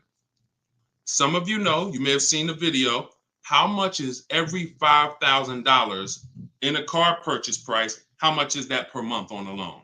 Every $5,000 is how much per month. So we're going to compare Bonita's incredible lease deal she got to someone who bought this same vehicle to show you that if you should have bought, but you lease, if you should have leased, but you bought, there's no way to win. It's over. $100. Good job. So that's clicking in. Ronald, great. $100. So whenever you look at a car, you look at a $10,000 car, your mind should automatically say that's $200 a month. 5-year loan. $20,000 car, $400 a month. 5-year loan. $45,000 car, which is about what Bonita got, that's a $900 car payment. So there's people driving this car. We're not even taking into account the taxes and anything like that. That'll put it up probably about 40. Actually, that'd be put it about 50. For her truck was 46, taxes and fees, call it 50. It's about $1,000 car payment for 5 years. She's paying $600. This is why there's no comparison. And sometimes your mind may play tricks on you. Yeah, but it's more than that. Is it? If you and I both drive out the same lot, same exact vehicle, you're paying, we're not putting any money into the deal. See, I want to make sure I keep you on track when you're not, neither one of them are putting any money into the deal. They're literally just going in, no down payment. All right, what's my deal look like? $600 a month, great lease. $1,000 a month, 5-year loan, no money down. So when we leave it the same, if I'm paying $1,000 and you're paying $600, is there any question of whether you're winning right now financially? Same vehicle. So as we drive, the only way you can eventually win, or I could eventually win if I bought, yeah, I'm paying $1,000, but I'm going to keep this vehicle long enough. So in 10 years, my Telluride is going to maybe worth $9,000. I kept it 10 years. It's worth $9,000 out there, but it's not losing value anymore. It's been in my household and I was able to outlive the depreciation. So now I win. Doesn't mean you lose. See, it's not like, oh, well, you lost, you should have bought. No, Bonita knows I'm not keeping 10 years. I'm not keeping 8 years. That's not my goal. Therefore, I'm going to shop for great lease deals and I'm going to pay pennies on the dollar compared to people buying. And that's my win. So there is no should I buy or should I lease? Do you recommend leasing over purchasing? I recommend leasing when you should be leasing, which means you're not keeping your car 8 years. I recommend buying when you should be buying, meaning you're keeping your cars 8 years. You're going to outlive depreciation, pay it off, and have a car that is not losing value in your driveway in 8, 9, 10 years. That's when both people win. And if you're stuck in the middle, then what I recommend is you get out of stuck in the middle because you're losing tons of money. Get out of being stuck. Buying leases out, buying loans, straighten them in. Get to one, choose a side. I put 2 good sides in front of you. Choose a side. All right? Good question, though. Go ahead, Dolan, cue the next one up. This was good, man. Wait, let me make sure. I'm trying to make sure I'm sharing all of this. Shout out to the sharers. Everybody getting value out of this? Type $ if you're getting value out of the show. This is what we do. All right, go ahead, shoot it up. All right, a lot of questions from TikTok today. YouTube, y'all, come on, type the question. All right, good to see you, Melody. I see. All right, when is it a good time to buy a car? Sashi, there's no good time. There's no bad time. Dealers have to make deals. See, I want you to not believe the marketing. What I want you to also do is I want you to pay attention when we do these shows. Pay attention to I don't want you shopping in an emergency situation unless it's an emergency. What does that mean? If your car was totaled, stolen, then it's an emergency. You got a couple days, no problem. You can use what's in my book. You can get bids. As long as you get multiple offers, you won't overpay. If you have your back against the wall, that's going to happen every now and then. Multiple offers is the key. If anybody had to go buy a TV right now, I said, look, you got 48 hours, you got to get a 100-inch TV, and you got to get a great deal on it. Is anybody worried about overpaying for the TV? Anybody on here? In 2024, is anybody worried? Dad, man, I only got, back in the days, it might have been like, oh, shoot, 48 hours. That might not be long enough. But you know where to go. Amazon.com, BestBuy.com, Walmart. I'm going to find the best deal on a TV. What I'm telling you is that's the same way you approach car buying. The more you do it the way you shop for everything else, the more you're going to see, oh, this is a lot easier. I'm in a lot more control. I eliminate buyer's remorse. So so even if your back is against the wall, if you're shopping, buying, you still should be getting multiple offers to make sure you're getting the lowest in the market. I'd say at least 5 because 80% are overpriced. Now, if you have time, then what you should be is in the market early. I teach something called 2 dates. The as soon as date, no later than date. As soon as date means soon as you can make a deal. Don't look at offers until you can make a deal. Don't entertain it's a waste of time. You might say, Deshone, I'm waiting to get this promotion at work in May. Then I'm a car shop. Should I look at deals now? Makes no sense. You can watch the market, but it makes no sense to entertain offers because you're not in a position. So as soon as you could accept an offer. Now that might be today. Then no later than date. That's the deadline. The gap in between that is your leverage. What does that mean? The ability to say no. See, you're about to start shopping in a way where you can say no, and the people that are walking into dealerships usually have put themselves in a position where they can't say no. So they're walking in saying things like, I need a car right now. My lease is up. If your lease is up, call, get a free extension. You shouldn't be shopping with your back against the wall. They're walking in saying things like, man, nobody has cars. That's because one dealer they walked in didn't have cars. Maybe they went to a second one, didn't have the color they want, and they're like, man, nobody has cars. They're broadcasting that energy, which is actually that's going to cost you. When car salesmen take it from me, I was in there every day of my life for 14 years. Not every day, we had days off, but when you say things, we're trained to hear them. No one has cars. That means the price just went up. If I have a car, you're going to pay more for it. This is what the 80%, this is how the 80% think. It's a mind game. So you don't want to be there. You want to be at home. And when you have the ability to say no, now here's what you do. You reach out to dealers for your offers and you're telling them, hey, I can make a deal right now. This is what I'm looking for. But I don't need a car until July 3rd. See, that's power. That means, hey, if I got a car coming next month, I can talk to this person about it. Most times a person walks in, they need a car this week, next week. That means whatever's on the ground, that's all we can talk to you about. But when a person has been proactive in shopping, which is what I want you to do, which is what I'm going to teach you to do, it's all in my book, and it's everything you'll hear me talk about, is when you have the luxury of time, it benefits us.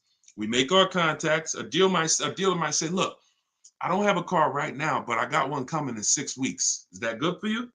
Yeah, give me an offer. Absolutely. Now we don't talk.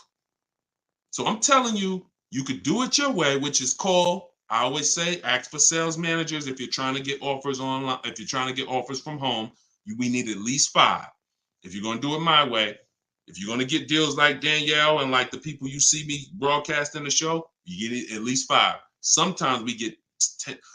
I think somebody we showed the other day had 10 offers. So the point is, if you have the luxury of time, you want to use it. Don't be sitting here saying, man, I really can make a deal now or 3 months, but no one knows that. And then you wait until you only need to make a deal in a month. Now you start contacting dealers. You've given away some of your leverage.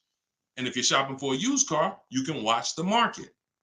When you start looking and you can see, man, I've been watching these cars for 45 days. I see the prices. When I first came, the low side of the market was like 26. Now I see that low side is about 24, 25. So these are things you can't do when you're shopping when you need a car. So there's no good time to buy a car because dealers want to make deals throughout the month. But there is a bad time if you've used up all your leverage. And if you've used up all your time, then you must do multiple offers or you're going to get killed.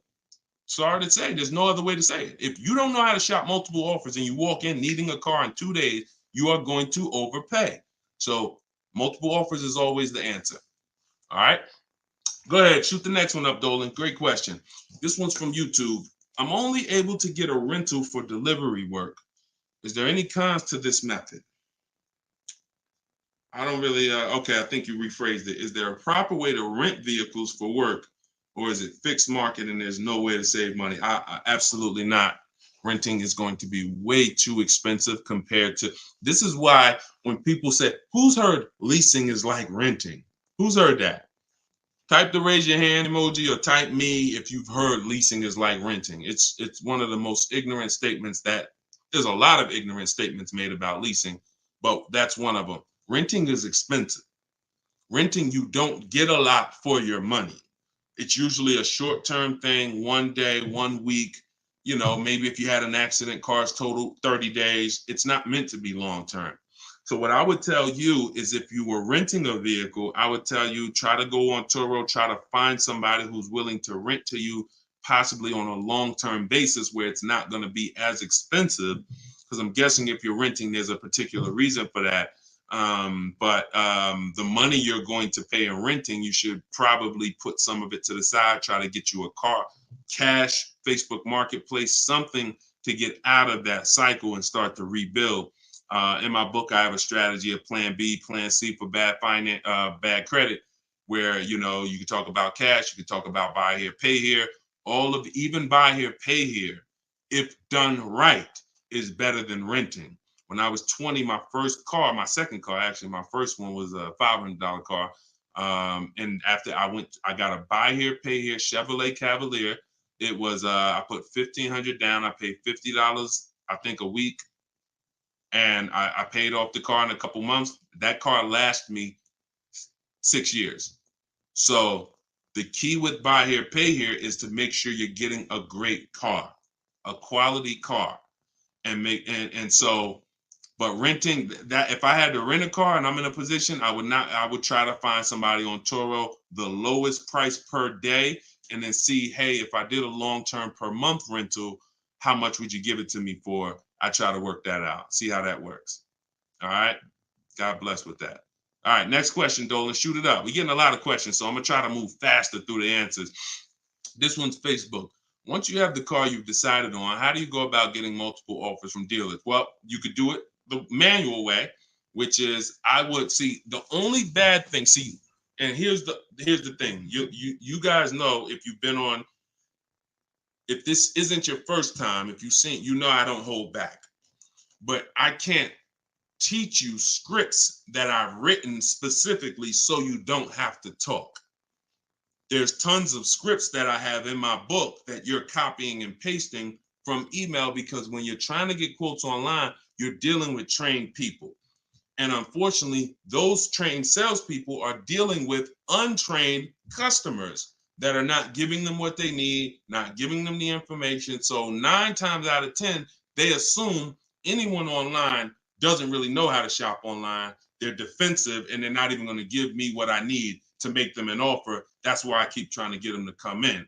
So when we do our copy and paste, we're giving them what we need. And that's the only reason I say I can't explain that to you. The only way to use that, like, all right, there's scripts for everything. There's 3 levels of contact when we're contacting online. This is my 25-to-5 strategy. You're using this for new cars and leases, not used cars. Different strategy for used cars. New cars and leases, you're using my 25-to-5 in the book. And what that is 3 contacts. First, we got to let the dealers know what we want. We contact 25 dealers online with a copy and paste template, tell them what we want. We need to tell them what we want. We need to tell them what our deadline is as soon as we can buy a car, which would be today, because we don't contact if we can't buy today, and then our deadline. And now you're going to have responses. Hey, when can you come in? Hey, when can I? Hey, when can we have a phone call? Hey, whatever.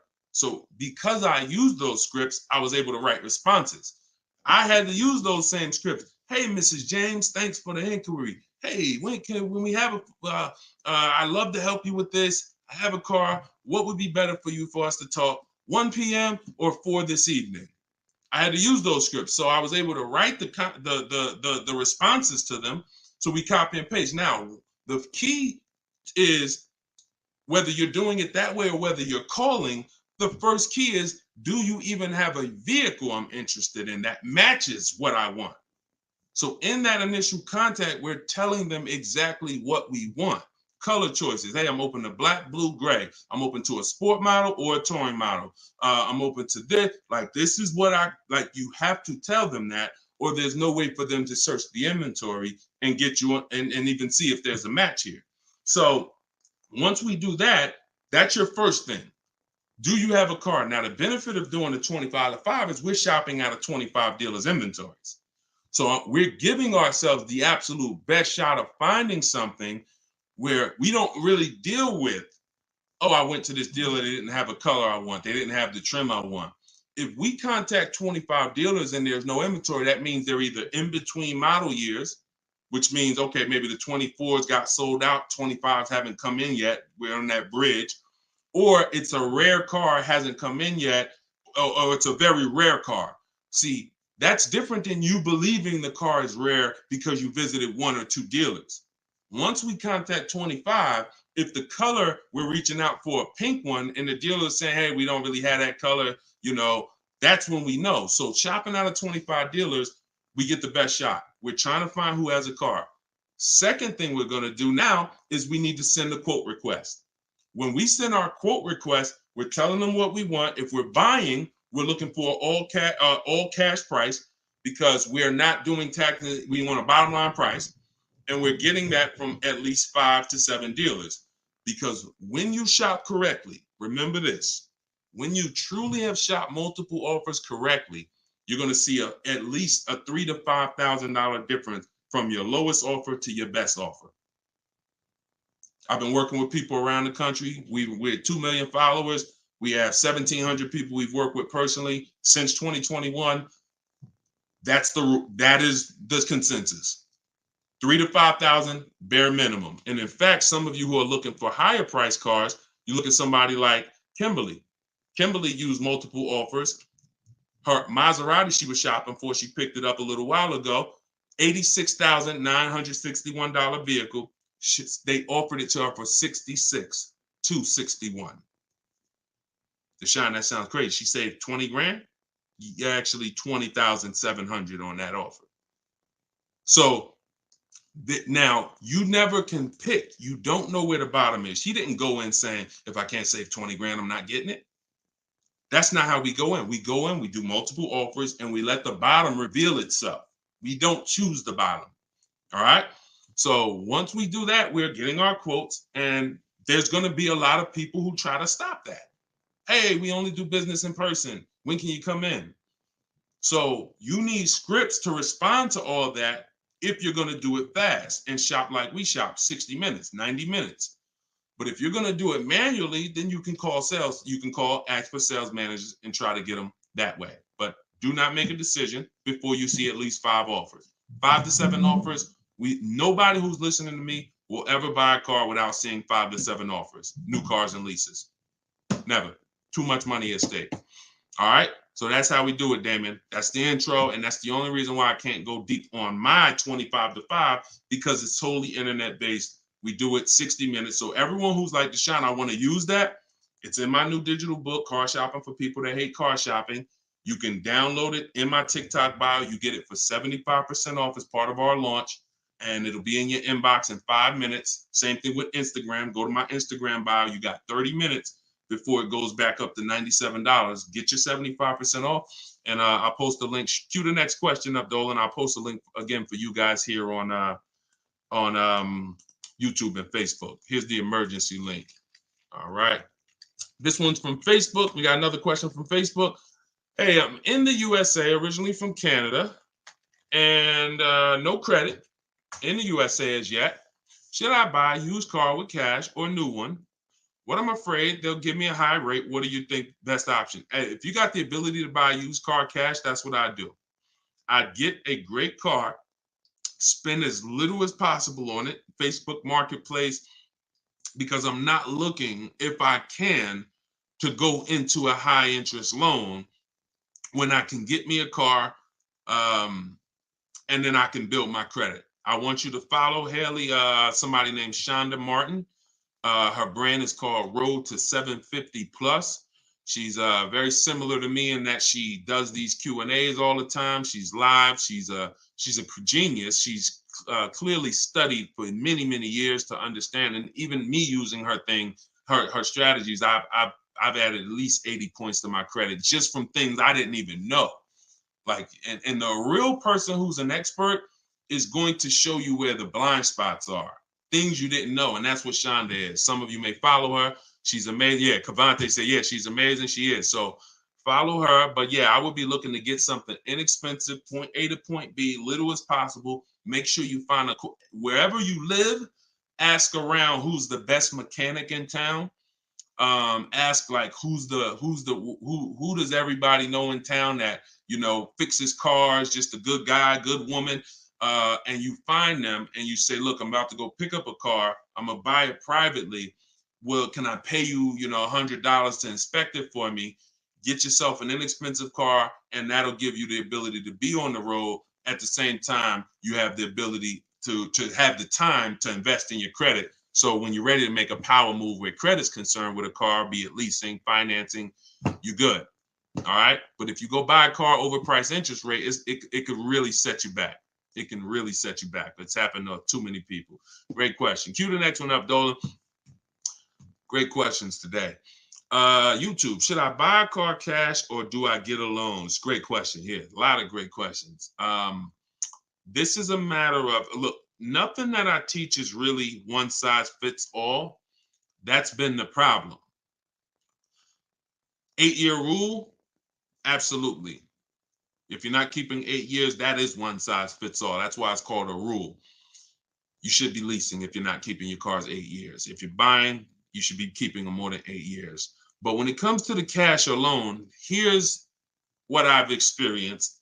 And the people who pay cash or don't pay cash, this is kind of what weighs it for them. What are they doing with, what are you doing with your money? Is your money making you money? If your money is making you money, I would have people come in the dealership, clearly had the ability to pay cash, because I would ask them, you know, so how are you paying for the car? And they say, you know, I'm thinking about, you know, writing a check for it, but I'm, you know, what are the rates? And if we had a special interest rate from the bank, like 0% or 0.99%, 1.99, 2.99 even, they'd usually take the bank's money so that their money could keep making money for them. So if that's you, and the rates are low, that's why whenever we shop for a car, you always want to check, are there any special interest rates? That's the first thing. I teach something called the bank bidding war. It's not just dealers that bid for our business. It's banks and credit unions too. So in the bank bidding war, there's 3 rounds. The first round, though, is checking if there's any special interest rates, because if there is 0.99 or 1.99, no one's beating that. Therefore, the rest of the rounds are non-applicable. So if you can use the money cheap, that's when you use the money and you let your money keep working. Now, another person, a different person, Deshone, I'm not really investing my money. You know what? I just kind of like to keep things to a minimum. I got my cash over here. Okay, then. I would still, if the money was cheap, consider it, because we could be coming into days where cash on hand becomes a little bit more important. But it's really about the cost of the money.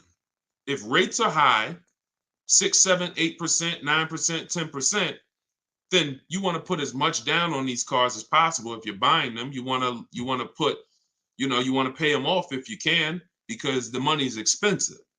So it really depends on the cost of money. People, when the cost of money is cheap, they benefit from that, and I would think that those principles will work for anybody, and that's, you pick and choose which one of those situations fits you.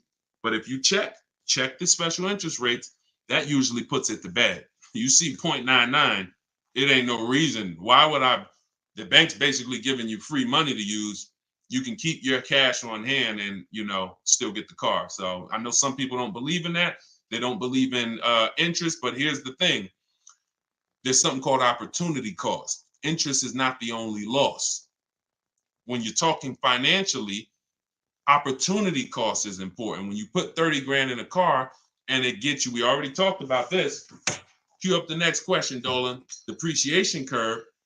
When we start talking about financially making decisions, a lot of people see, if I put 30 grand cash into this car, what is my cash worth in 6 years? $30,000 car, what is it worth in 6, 7 years, y'all? 12, 10. So what's the return on that cash? It's not even positive. It's not even neutral. It's negative. So these are all the things that is like, okay, you go over that, what I just said over the last 6, 7 minutes, and you choose what makes sense for you.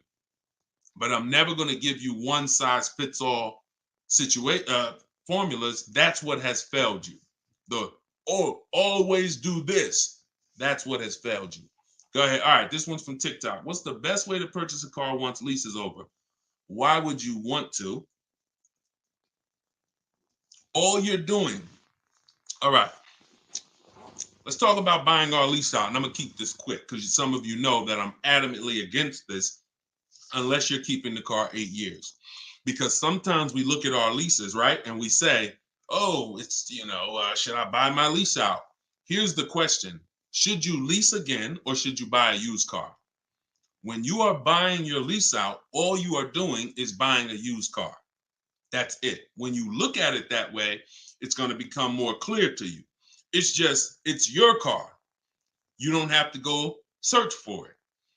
You do need to make sure it's a great price relative to the market, but that's all you're doing, buying a used car. So the question becomes, should I buy a used car or should I lease? And when you realize that the 8-year rule, breaking it, is going to continue to lose you money and put you in negative equity, you won't buy your leases because you don't plan to keep them again for another 8 years. I'm gonna tell you how I found this out to be horrible. Guy walks in the dealership. I'm looking at the car that he has. He says, "Okay, I'm looking to trade this in, get me something new." So, okay, how many years old is that? About 5 years. Okay, cool. How long you had it? I had it since it was new. Okay. All right. You know how much you owe on it? Nah, I don't know. Now that's not a good sign, because if a person tells you they've had a car for 5 years, and they've had it since it was new, wouldn't you think it was almost paid off or paid off, right? If that makes sense, type of dollar sign. If a person said, you saw me, like, yeah, I had that car 5 years, I bought it, I've had it since it was new, shouldn't it be almost paid off or either paid off, right? So when he said, I don't really know what I owe, I was like, okay, no problem. We'll call the bank. We'll find out. All right. So I have the used car manager look at his because everyone who's in this position, I'm going to tell them about leasing. So I'm looking forward to that, because once I tell them about leasing and I show them the numbers and like, hey, you keep trading these cars, look how much you're going to save. And some people will come in and their car was paid off. And I'm like, good thing is whatever that car is worth, you're going to get all that back. You're not putting it into your deal and using most of it as a down payment. So I've literally changed people from financing or buying to a lease, giving them a check back for their whole car that they was coming to use as a trade, and they get a check for $12,000, and then they leave with a lease with no money down or little down, and they're like, yo, this is great. So I'm thinking I'm about to lay this out for him. And so used car manager goes, looks at his car, may say like, okay, I think the car's probably worth about 18. Okay, perfect. So let me call the bank, find out what he owes. Hey, how are you? I'm calling for Mr. Johnson here. Yeah, he's interested in replacing his car. We need his payoff. Okay, the payoff is 18,000. Wait a minute. How the heck is the payoff 18,000? Hey, Mr. Johnson, they're saying you still owe 18,000. Dang, it's that much? Yeah, I didn't know it was that much. Wait, I thought you said you had the car since it was new. Yeah, I did. You know what happened? We leased it for 3 years, and then we had bought it when we bought it after the lease. That's how I learned how bad this was. So I'm like, okay, because when you buy your car off lease, most people, you're going to need a 6-year loan to have a similar payment. So if your payment was 400 and you buy the lease, you're typically going to need a 6-year loan to have around the same payment, right? So picture this, 3 years to lease it, then you get a 6-year loan. 6 plus 9 is what? 6 plus 3 is 9. Anybody on here signing up for a 9-year loan on a car? Anybody? We got a lot of people on here. Anybody on here signing up for a 9-year loan? No? Okay. Room's quiet. So we've never signed up for a 9-year loan. Look, she said, heck no. Right. We never signed up for a 9-year loan, 9 years of payments on the same car. Yet when we buy our leases, this is what's happening. So you look and say, all right, you bought your lease, you put 6-year loan, so you leased it for 3, then you paid it for another 2, that's 5. Now you're tired of it. Yo, man, I've been in this car, let me go trade it. Problem is, you still have 4 years left of payments. That's why buying the lease is horrible. One situation where it makes sense, if you're keeping it 8 years. That's it. If you're going to keep it another 8 years from the day you buy it, then potentially go ahead. Because all it is again, buying a used car. If you said to Sean, should I buy a used car or lease? How many years you keeping it? I'm keeping 8, 9. Buy the used car. Don't lease. So preaching the truth. Thank you, Kevin. I'm glad, man. And hopefully these stories will stick in your head. So when you encounter these situations, you know, when someone says to you, hell, man, I'm thinking about buying a lease, you'll never forget the story. So this has nothing to do with getting the best deals. This has everything to do with having the best deal structure. So I'm glad that clicked. Go ahead, shoot the next one up, Dolan. Oh, I see we already been on for. All right. We'll do a couple more. I'm trying to get through them as quick as possible. Y'all, if y'all like Deshone, I love to know everything you teach of how you shop for cars. Everything I teach is in a step-by-step way. In my digital book, Car Shopping for People That Hate Car Shopping, 7 Steps to Saving Time, Money, and Avoiding Dealerships. Everything we do is a bid. We're buying cars and leasing cars in 90 minutes, 60 minutes. When you get good, you'll be able to do this in like 45, 60 minutes. You never spend more than 30 minutes in a car dealership. You're at home. You're the prize. You're getting bids. You're no longer negotiating one-to-one where you're in a losing position. When you're getting bids, you're in the winner's position. So you can get your book for 75% off as part of our launch. So we want to do 75% off. It's normally $97. In my TikTok bio, you can grab yours. It'll be in your inbox. And some people say, before I get to this next question, Deshone, is it in print? There's a lot of reasons when you use it, you'll see there's no way this book could have been printed. One, things change. Vroom was one of the companies that we used to use for bidding. Vroom's out of business. if we had 100,000 books out there in your houses that you all paid for, now it's like, okay, what do we do, y'all? That's obsolete. Now that's when you hear people say, hey, you need volume 2. I know just 6 months ago that I asked you and told you that I was going to solve your problem with volume 1, but that's no good anymore. Volume 2, get it today. We're not doing that. And there's nothing against them because, again, you know, they did what works, but we didn't want to do that. I wanted to be able to update this book on the fly. What I did when Broom went out, I updated the file. Everyone's book was updated. And there's also links in there. There's links to videos. Like I said earlier, you have my scripts in there. That was all stuff. You're going to be copy and pasting this. There's no way I could have did that in a physical book at all. All right. What do you think of swap a lease? If you can get a great lease deal, absolutely. Absolutely. We always compare, divide the monthly payment into the MSRP. The 1% rule has existed way before I started, way before I even got in the car business. The 1% rule said if you can lease a car for less than, for 1% of the MSRP, no money down, no money out of pocket, just, you know, covering the first month's payment, you stole a car. Coincidentally, every lease I've ever had was under 1%. I paid $330 a month for my $35,000 Jeep Grand Cherokee Laredo. I paid $325 a month for my Infinities, then $345. Then my highest one was $390, and that was a $45,000 vehicle. So these are under 1% leases. In order to get 1% leases, you need to shop multiple offers, but you also need a great lease program. So what we always say is under 1% is a steal. You'll see there's 3 categories of leases. Steals, great value. Those are under 1%. Great deals. Those are between 1% and 1.5%. And then where it's time to chill, over 1.5%. You're paying too much for a car you're giving back. So if I was taking over someone's lease, I'm judging it by the same thing. Leasing is a value play. How much car can I drive for that payment? It's the ultimate way. The lower that percentage is, the more you've leveraged your money into a great car. So yeah, I'll check swap a lease, definitely. Go ahead, shoot the next one up, Dolan. This one's from Tik Tok. Can I sell a leased car? Who didn't know you could sell a leased car? Type me. My cousin left me his 2020 Toyota Highlander with 2,000 miles, so I need to get out of my lease. I don't need 2 cars. Okay. Equity assessment.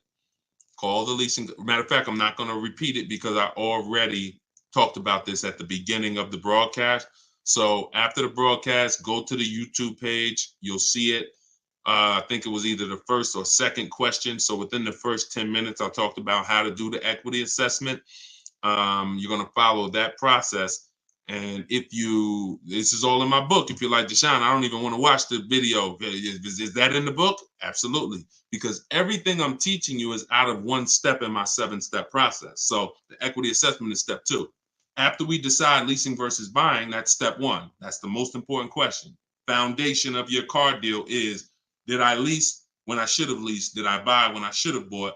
Once you pass that, now if you have a car to replace, you need to do an equity assessment to see, do I have equity? Am I at a break even, which means I can get out? I'm not going to make any money, but that's fine. I can get out. Some people got a lease. I could get out the lease early. You technically can't do that because you're breaking a contract, but if you can sell out and break even, then you can get out early. Or do I have a negative position where, in which case I can't get out early? In the case of a negative, if you have a negative position on a lease, you can't get out early without penalty, without, those payments. But if you're a negative equity on a finance, then that's different. There's no negative equity in a lease. I know we kind of use these terms interchangeably. Negative equity is only with a finance because you have to pay the money. With a lease, if what I get offers for, if it's below my payoff, then I just stay in the car until the end. I don't have negative equity. So you do the equity assessment, and hopefully you can break even. And the good thing about Toyota, if they haven't changed it, and I remember right, they don't have a third-party restriction. So you should be able to, if those offers you get are what you owe or higher, then you should be able to sell that car right to CarMax or Driveway or AutoNation, whoever makes you the highest offer, and you can be out of it literally. You do that today, you could be out of that car tomorrow.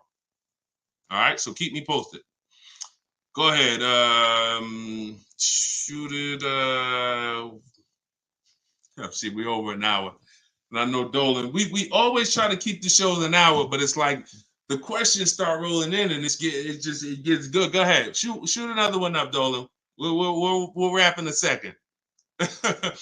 Facebook. When you go online to build and decide on needs and wants, you look at the cash price, not the lease price. We don't look at any price online. Pay no attention. Nothing online is a deal, y'all.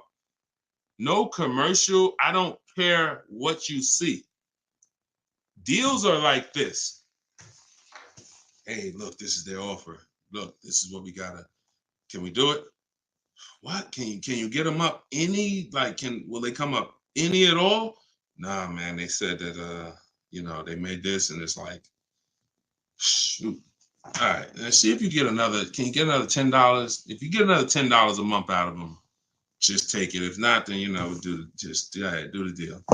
That's a deal. You don't repeat it. You don't. I used to have to tell certain people, when you got a real deal, hey, when you come back, I'd love for you to send me friends, family, but don't tell them what you're paying, because I probably can't duplicate that, honestly. That's a deal. The whole opposite is what they advertise to you. Deals are not advertised. Deals are when the dealer makes little to no money. Little to no money. That's a below market deal. If they're putting something on a commercial, that means the dealer doesn't mind if 80 people come in and get that offer this month. You have the money down? Yeah, I want to pay the $460 a month. Okay. You have the money down?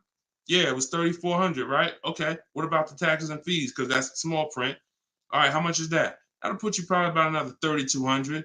And then I could be at that payment from the commercial? Yeah, definitely. Okay, let's do it. That's not a deal. That's not nothing special. We didn't mind making that. Come on, if that's what you want. So if you want deals, you got to understand. Don't look at commercials. Don't look on the internet. Oh, this deal is advertising this. Deals are not advertised. Let that set. All this marketing that has worked on come at the end of the month. Imagine being in a business where your customers were trained to come at the end of the month. Imagine if you had a pizza shop, a car wash, and that happened. You knew that the industry was so good at marketing that you knew the last 3 days of the month, your car wash is going to have lines around the corner. That's marketing. So dealers make deals when they're like desperate. I want to see. Nobody's here. So don't pay attention. Don't pay attention to that. Just follow the process. Oh, I see you got the book. Just follow the process. If it's not written in there, Ty, don't add to it. Don't add to it. If Deshone didn't say, go to this website and look and then write that down, don't do it. The whole purpose of why I wrote that book in that way is to take the guesswork out of it. If you find yourself like, okay, what should I do here? All right, I'm going to do this. You're probably off my path, because my path is very rigid. It's like a McDonald's system. You hear that beep, the nuggets are ready. Oh, don't change it. And then you'll get the results. We call that trust in the process. Great question. All right, y'all. We just hit an hour and 10 minutes. Y'all, I would love to do this all day. We are going to continue to do these broadcasts. Once the questions start coming in, I don't want to discount any questions. So I wish some questions I could just answer in 30 seconds. It's not possible without me just cutting it short and then you not getting the value out of it. So we try to get through as many as possible. For everyone who wants everything I teach in one place, you can get everything in my social media videos. But I think what you understand now from being on the broadcast is there's lots of different situations. So when you're moving through my social media video, you're saying, oh, he's talking about leasing here. He's talking about buying a used car here. He's talking about banks here. He's talking about high mileage here. All right, that means I got to try to piece this together myself. Same thing with the broadcast here. If you're like Deshone, I want everything in one spot, step by step. It's all in there. Leasing's in there. The high mileage paths are in there. The new car purchase paths are in there. Used car purchase paths are in there. And step 7 of my book is delivery. So you shouldn't be thinking, oh, I'm gonna read the whole book, then I'll start shopping. No, it's action guides. It's essentially a big checklist.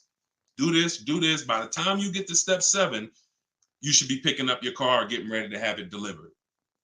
So that's the way it is. You don't take a quiz at the end. The quiz is if you did it right, your car's on the way.